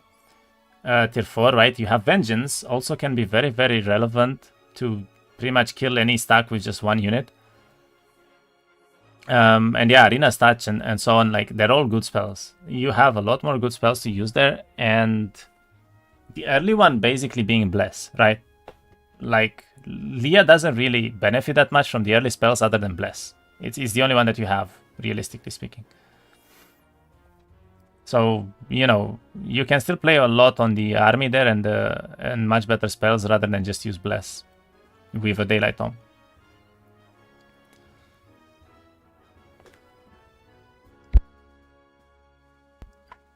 Okay, we see this fight being navigated pretty well so far by Jeerayah, but what is he going to find? I mean, if this could be a box for a tier 5 calf box again, this would actually be decent for him, but is he going to get something good here or not?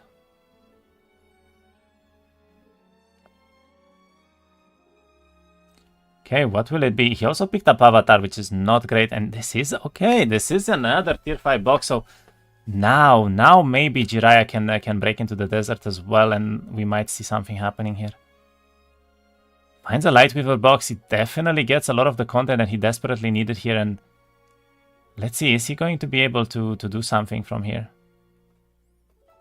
I mean, with this army, if he can get the mana back at least, I think he might be able to break next turn. Favorable wind and haste can be good. That is true, yeah. Those are decent as well if you have at least something to haste. Inner Light to the help versus Despairs. That is a good point, yes. I mean, Inner Light is always decent against anything, really. Alright, let's see what Praktos chooses to do here, because he's going in a bit of a strange direction, I would say. Looks like he wants to prioritize getting this university right now. Probably looks for one of his last skills that he doesn't have yet. And what exactly is his game plan past this is the real question.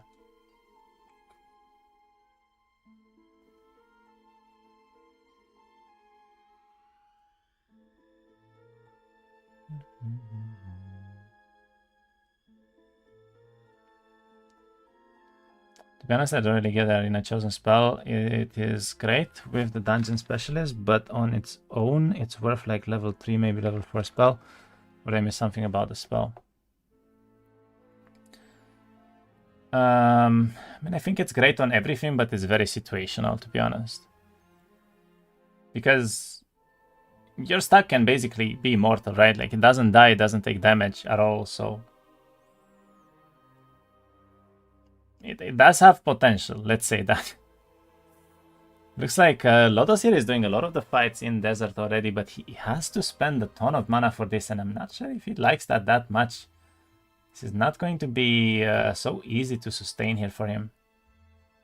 Immediately chooses to kill one of the upgraded stacks. Does have some dancers for this, which will be somewhat painful. It seems bad versus neutrals and only for the PvP fight. Yeah, the arena chosen is mostly for the PvP fight.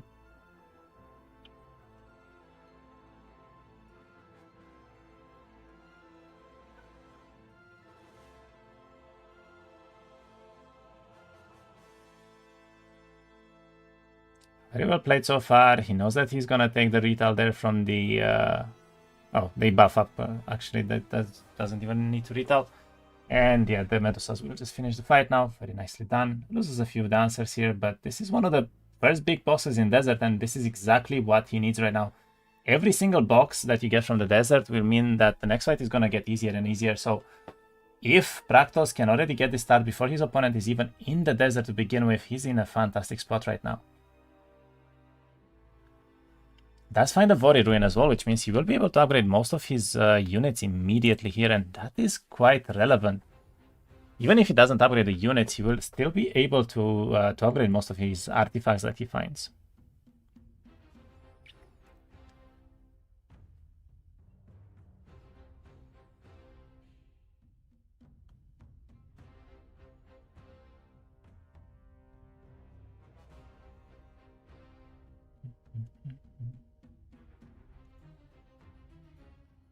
It's a pretty straightforward fight here as well. Doesn't really lose anything. Minotaurs retaliate. Goes forward, I think he... No, he did not lose one, I think. Very nicely done. Goes for the Vori Ruin as well. And yeah. It's a very, very good spot for Praktos to be in right now. His opponent is not even in the desert and he's already farming this pretty easily right now. As long as he can maybe find 1 or 2 more boxes, this will basically be it.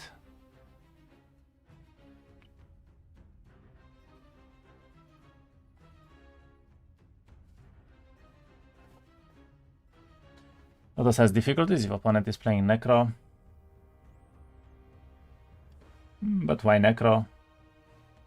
Honestly, I don't think Necro is that relevant in this matchup. If anything, Necro usually goes for Nightshade magic, so I would say that Lodos has an advantage playing against Necro, not the other way around. I guess you can't use Despair, but there's still a lot of spells that you can use from Nightshade.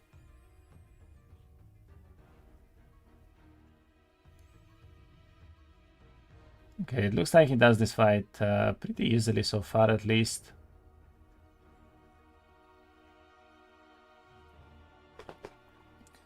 We lose quite a few units here for this Vori Ruin, but I mean a Vori Ruin is worth taking almost every single time, no matter what, so it does not really matter. He does it successfully, doesn't lose a single Medusa, which is the main power stack that he wants anyway. There's a couple of Minotaurs, but that is kind of whatever at this point.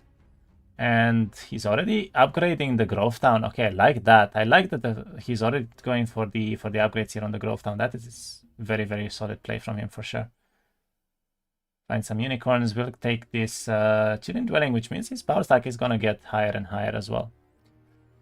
And I think Praktos to 0 Jeerayah. It kind of looks like it. I mean, as I said, one of the opponents is already just running through the whole desert, right, for free, so it definitely seems to be his advantage right now. But his army is not that great. I'll be honest, Jeerayah can still go into desert, find 4 or 5 boxes in a row and win the second Finalka, and then try to find a way for the third one, basically. It's possible, right? So far, I would say that Praktos has been in desert for a while, but he really is not finding a lot of content right now, and that is not very good for him. Anyway, let's watch Jeerayah here, because this is going to be the most important turn for him. He needs to break into desert, and he needs to make something happen. If he doesn't, then this is looking rather rough. And it looks like he doesn't think that he can break it. He actually wants to spend another turn in his biome. But I'm not sure if that's going to be good enough, Jeerayah. I'm sorry, but you need to be in desert. So then, does the Jeerayah Cup become the Praktos Cup? Well, Jeerayah would be indeed eliminated, so it's now or never really for him. And yeah, it looks like he's just going through his biome still.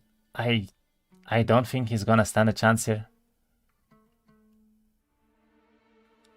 He needed to go into desert this turn, or I believe that it's going to simply be too late right now.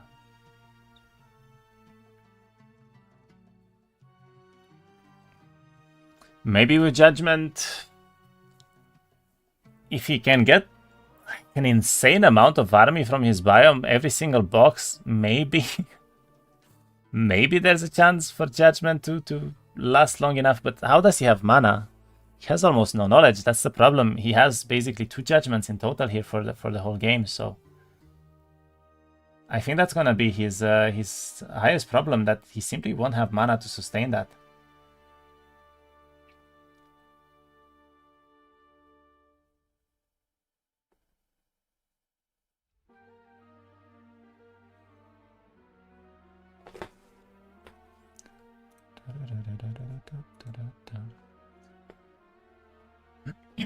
Meanwhile, we do see Praktos picking up more and more boxes right now from the desert. Doesn't really seem to find much content still, and I really think that he needs to go towards this midtown. He doesn't have a lot of mana left. I really don't know why he skipped it for so long right now. I feel like he's kind of giving his opponent a chance to come back by doing this, which is not the best line of play, I would say, from him right now. But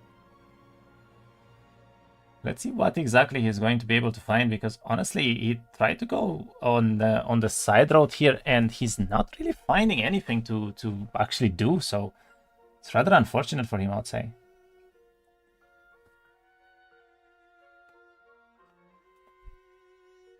Let's pick up a scroll, gets a sleep scroll, but I think he already had it max level anyway, so it's not that relevant. Goes for another chilling dwelling right now. Does find a research laboratory as well. It's not too relevant, but it is something to kind of work towards. So this is one of the Medusas here, just like the auto did. I think the auto was fine.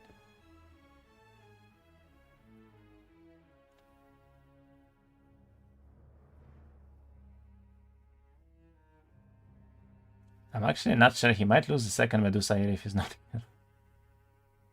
Yeah, he has to spend spells right now. Does not lose a second Medusa at least, which is good.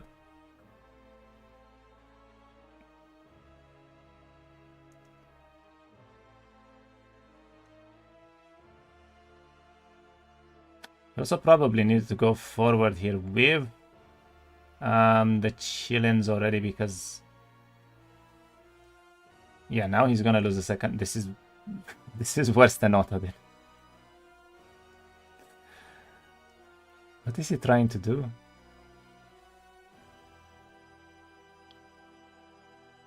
Oh, he's farming mana?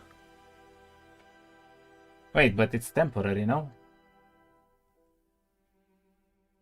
Is he trying to farm enough mana for the Murmurmancers to give him mana back or something? I think so. But that is very painful in terms of Medusas by now.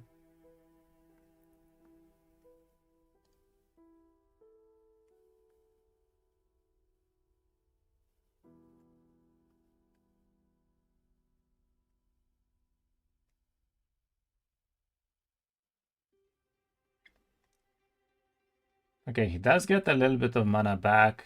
Loses all of the focus charges.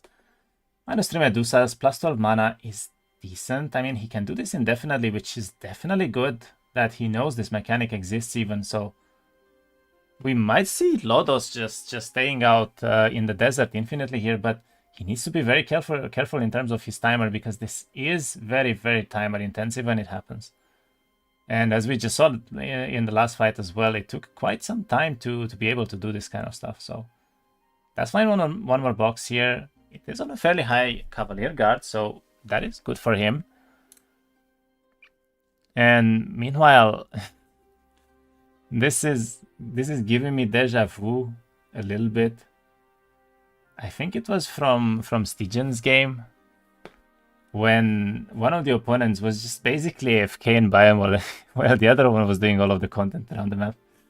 This is kind of what we're seeing right now with Jeerayah, just waiting for his turn for the past better part of like 5 minutes probably. Leah is not doing anything. He's just waiting for turn. Cannot do anything. The opponent just has a lot more stuff to do.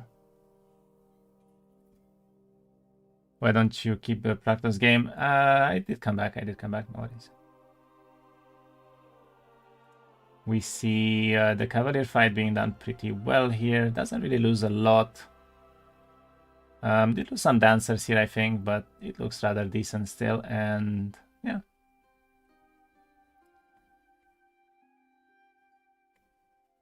Loses one dancer, but that's okay.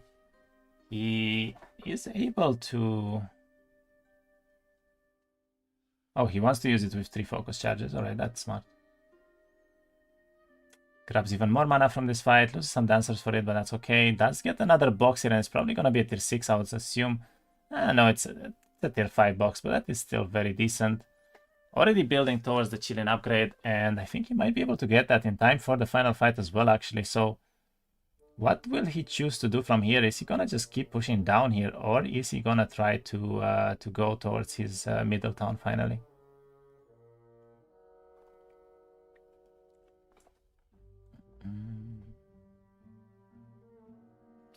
I gotta say that even though we see Praktos in the desert for 3 turns now, basically, it doesn't really seem like he's that strong yet, so that is very interesting right now. Does pick up a Phoenix. He does find a decent artifact here. I mean, I think that's the Soul Color Ring, which means -1 levels for all of the opponent's spells, and that's gonna be very, very, very relevant versus Leah as well with the daylight magic that she could potentially put up.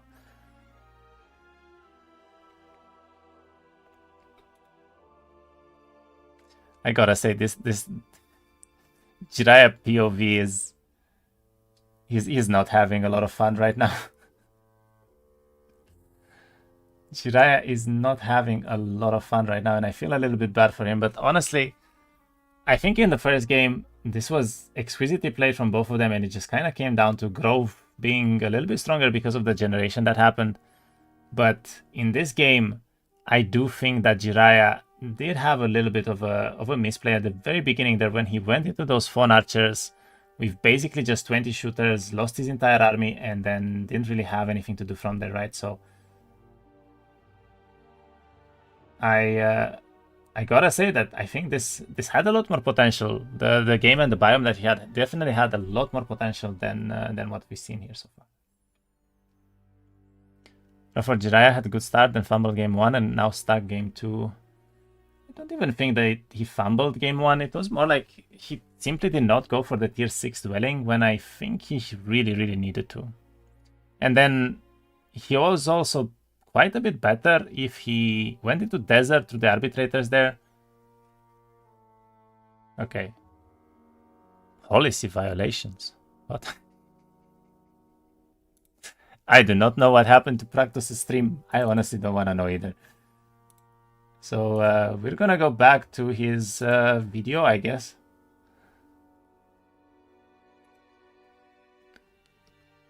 Da-da, da-da.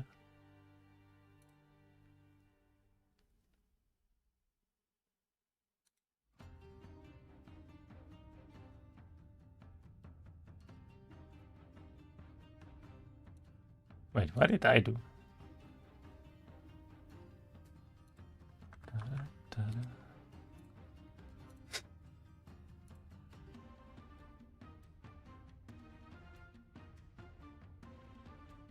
I confused myself for a moment.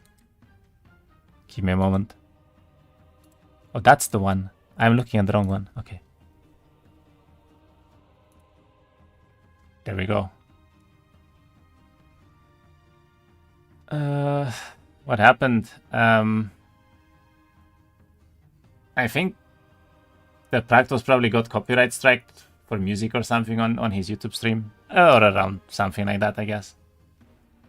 As he streamed closed for policy violations, but we have his screen share from himself, so we can still watch the game here.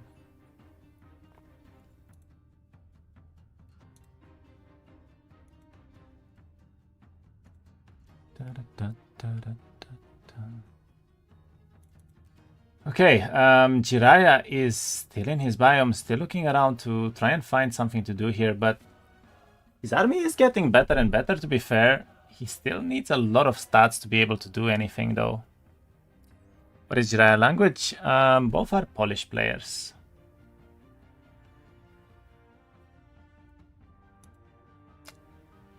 And yeah, sadly, he does lag a fair bit on the stream, but it's what we saw in the first game as well, I guess. Okay, let's watch Jeerayah for now. Try to refresh this, maybe it's better. Maybe he'll go to desert before fight 3. I mean, it's rough. It's rough. If he goes into desert now without being prepared for it, he will still lose most of the army that he has to the break fight, and then the next fight happens right away, right? So he has to make a choice. He has to make the choice to just sit in a biome, wait for a while, and maybe try and see if he can make something happen with his biome boxes. But in all fairness, Lodos is not that strong right now. He only has 2 Chillin boxes, 2 Murmurmancer boxes, and he lost a lot of the Medusas. He had almost 50 Medusas here. He's down to 34 by now. So in theory, he did not get that much stronger either, but let's see, maybe Jeerayah can make this the second fight happen, and then he might win from there, but it's quite important to see this box right now from... okay, it's another Murmurmancer, so no Phoenix boxes yet from Praktos either, and that means he's not going to be in the best position here to play with. It's terrible lags, yeah. Screen share is not the best. We still have Jeerayah's POV here, which is very good though. And the next final fight should happen I believe within 2 turns now. So Jeerayah only has 1 more turn to make something happen here.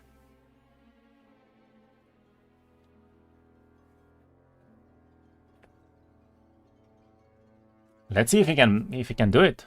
Slideshow, yeah. At least he gets an angel box. Ooh, that is true. He actually has an angel box now. Okay. He's already better than most of the boxes that the opponent found in the desert, considering he doesn't have a single Phoenix box yet.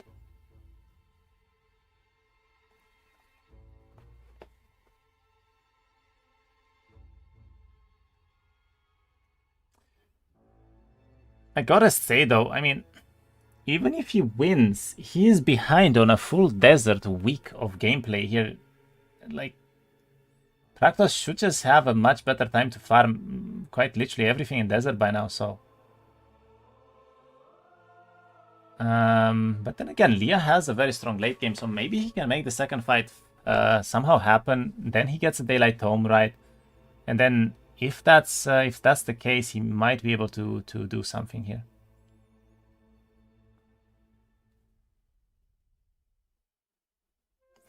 No, he doesn't have a chance. I would like to believe still, okay? We gotta believe. Ooh, that's a World Watcher break there. So his main break is still better, and he's gonna skip the Celestial Belt here for that as well. But let's see, what is he going to do here? Is he going to upgrade anything? Probably not. I mean, upgrading the Hippodrome could have been really good, but I don't think he can yet. He doesn't have any alchemical dust either, and he probably needs the Cavlo as well.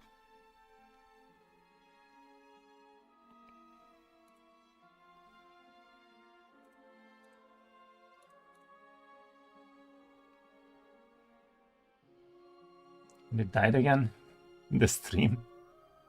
Yeah, I just refreshed it. It doesn't seem to work right now, so we'll just sit on the little bit laggy slideshow here from Praktos. Let's see what he's doing for now.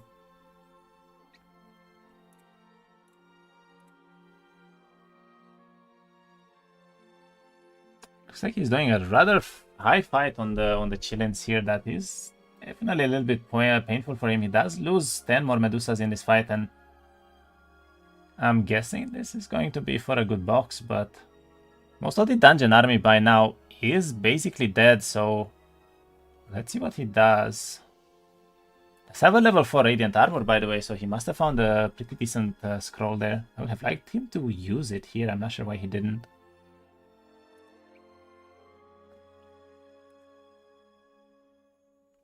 I think there is a pattern of 2-0 in the tourney. I noticed as well, and honestly it's very interesting because I don't think that the opponents were mismatched at all so far. Especially today. Like, I did not know who's gonna win the first game at all. At least the second final fight was quite one-sided, I would say, because Praktos did get ahead there, but the first one was extremely close, right? It came down to the last few units with the combat strikes there, so. Let's pick up another Phoenix Dwelling. Does get another Chillin box as well, actually, and that's really, really strong from him now. So he's gonna go for the Nightshade Tome here in the end. Does pick it up this turn, and yeah. Let's see if Jeerayah can make a comeback or not. Radiant Armor is 30 mana. That is a lot of mana, to be honest.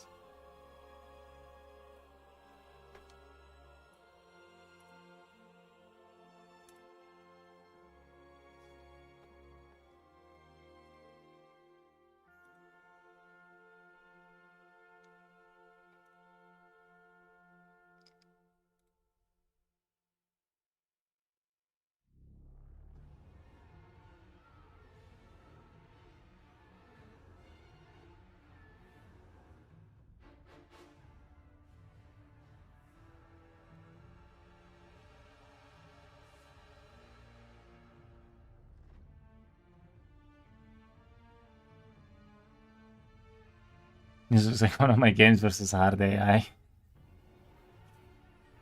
Yeah, I think the most obvious win for the turn is like Rito versus Liluk, but still well played from Liluk. That was a good series, actually. Liluk put up a good fight for sure. I mean, Rito had to make a huge comeback in the second game, right? I don't think that was easy for him at all.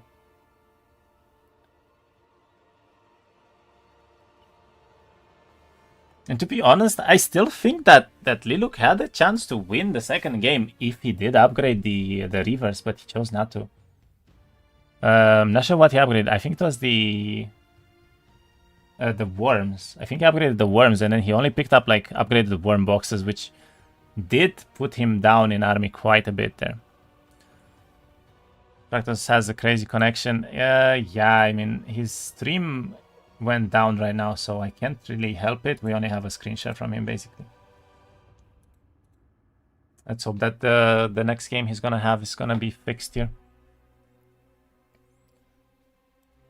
He's killing a lot of chillins, by the way. Almost every fight I looked so far from him, it's always chillins, and it's always in such huge stacks because he has a lot of army by now, and this is going to be a bit of a painful hit on the Minotaurs there, but there's not really much he can do.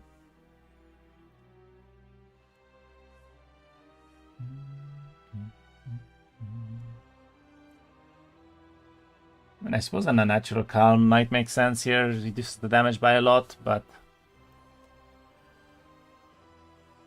he will need to get mana before this last final fight. I'm not sure if he's gonna be able to make it. Slow-mo is due to connection. I am honestly not sure why he's lagging on the screen share. I have no idea, but I'm guessing his connection is pretty bad, yeah. Okay, that's taking the retaliation with one of the dancers there, and now it's just a matter of hitting everything. It's a morale as well, and pretty good. Another chillin box as well.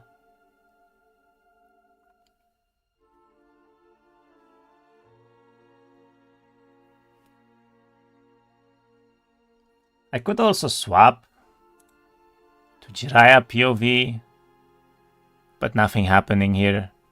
So we're going to stay on the slightly laggier one, you know, but at least we see something. 60 crazy horses, not killable. He can also upgrade them, that's the thing.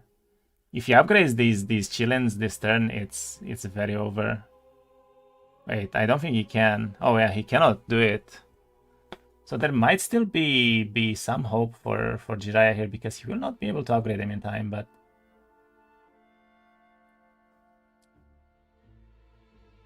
alright, very important. Lodos needs to end turn in a town with a mage guild right now. This is one of the most important parts of this game for him, probably. If he doesn't do that, he's gonna be in trouble.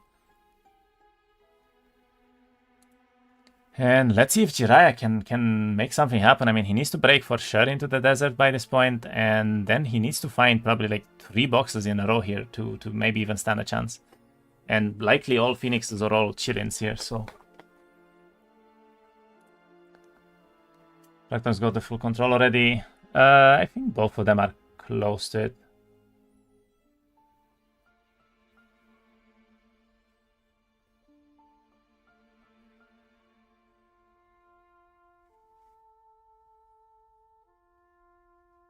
Jeerayah got fly only last turn. No. The players start with fly and TP in this template. They don't have the dimension door, I believe. So they have to start working with astrology there, basically. And alright, we do see Lodos sitting in the town here. He's not really planning to do anything else. He has the 60 crazy horses, and yeah, let's see what he can make happen. I mean, this is basically gonna be his setup right now. He's setting up in the town, 60 horses, 2 phoenixes, and well, 33 Murmurmancers. That's about it. And let's go back to Jeerayah to see whether or not he can find something in this desert here.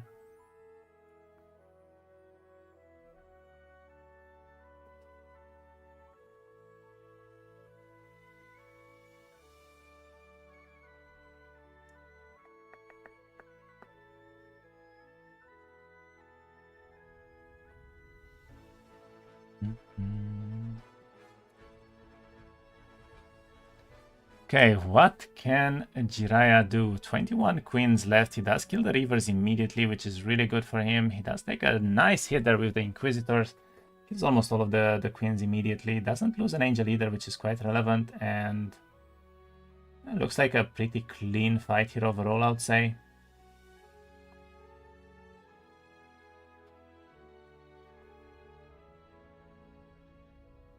Pum, pum, pum.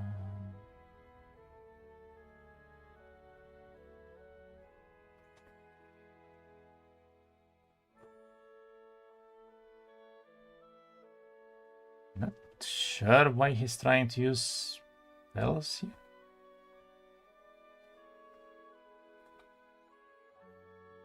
Yeah, that was pretty easy.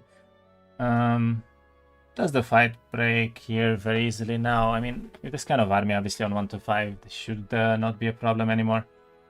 Does find a box immediately, but he doesn't really have any moves left already, and he is only gonna be able to pick up probably 1 or 2 maybe boxes here in total. Does have his town very close to the break, which is good. He's not gonna have to run much to it, so might be able to pick up the box and regen mana fully here, which is very, very nice for him. This is 1 Cavalier, I believe. This could be a little bit painful for... Ooh, this could be very, very painful due to a luck and morale on the Pyroboruses there. That was actually very bad for him in the last final fight before the fight here too. Oof. Minus all the archers basically, and a lot of the other 1-stacks here. What is he trying to do? He's hovering over scouting. It's chilling, not horse. Okay, does find one of the chilling boxes immediately.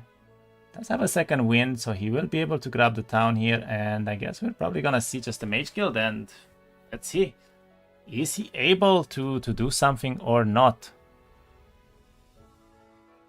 Is he able to bring this back to a fight 3?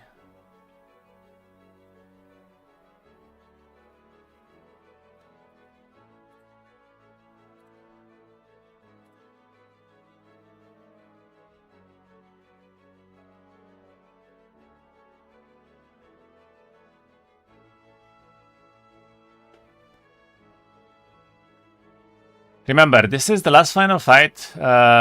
Sorry, this is the last final turn before the second fight of this tournament style template, which means that both of the opponents need to make their last preparations before ending the turn so that they can go into the fight here as ready as they can possibly be. And that does mean that he should most likely end turn in one of the towns with a mage guild so that at least he has full mana for the upcoming turn, which would be the one where he is going to fight his opponent. And that is going to be quite relevant because his opponent did end up in his middle town in the desert, so Lodos will be fully prepared here at the very least. And Jeerayah does find a Murmurmancer box as well right now, so let's see what exactly is he going to be able to master here. Gets Legion Boots, not the most relevant item for this template sadly, but is he going to be able to find a way into the game? He does time out, he does not spend his laws sadly, so he is a little bit weaker than he could fully be here. 33 Cavaliers, 7 Angels, 13 Inquisitors, and 7 Chillins left. Versus 62 Chillins basically, but 20 power on the side of Lodos here, and that is going to be very, very difficult to deal with, honestly.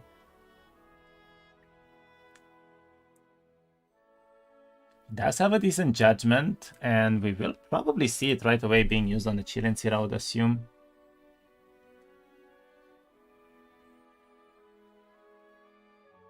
Lia's judgment doesn't even do much. 8 Chillins, I think, per cast is not the worst, but it's not the best either with 9 power.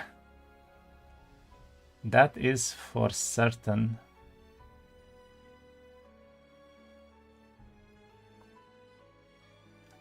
I think at this point though, Jeerayah probably realizes that there's really not much he can do against the horses here. He's going in front with the Cavaliers right away. And now is basically when Lodos can bring some pain himself. He has a huge shadow army, actually, up to 85 horses right now. That is incredible amount of army here for the second fight, to be honest, to fight against. So I think we have a pretty decisive victory here, and likely a 2-0 coming out from Praktos against Jeerayah. And let's see, maybe there is some hope, but it looks quite one-sided, I would say, so far, with the Chileans being in such high numbers, basically. When is the next match? The next match is going to be on Tuesday at 3 p.m. CET, and it's going to be also a very, very hyped, very good match between Lexiav and Gluehammer, two of the biggest Heroes 3 streamers that have been playing in tournaments probably for the past, I'm not sure, up to 10 years probably by now. So both very competitive, both all-time streamers, and also played a lot against each other. So it's going to be a very interesting series to watch. And then on Wednesday, it's going to be the second series between Beastie Cutie and Kubon, who are both also very, very strong opponents that are somewhat newer to the series, I would say. But yeah, pretty much everyone is very high rated and will put up some amazing games, hopefully. So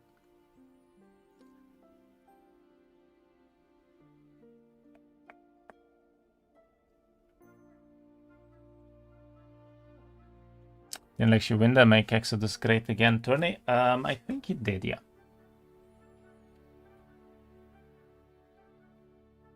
Ooh.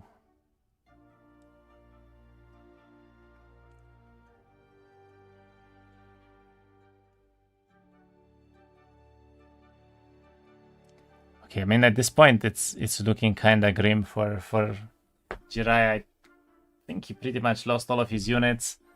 He only has the Angels alive, and basically one cast here is probably going to be the decisive victory here. Glue has 100% win rate versus Lexi. They played one game. We're gonna find out soon. I mean, I'm very hyped for the series. Honestly, it's probably gonna be one of the most hyped series that we have in the tournament so far. As I said, obviously both of them, you know, matched against each other so many times before, so definitely interesting.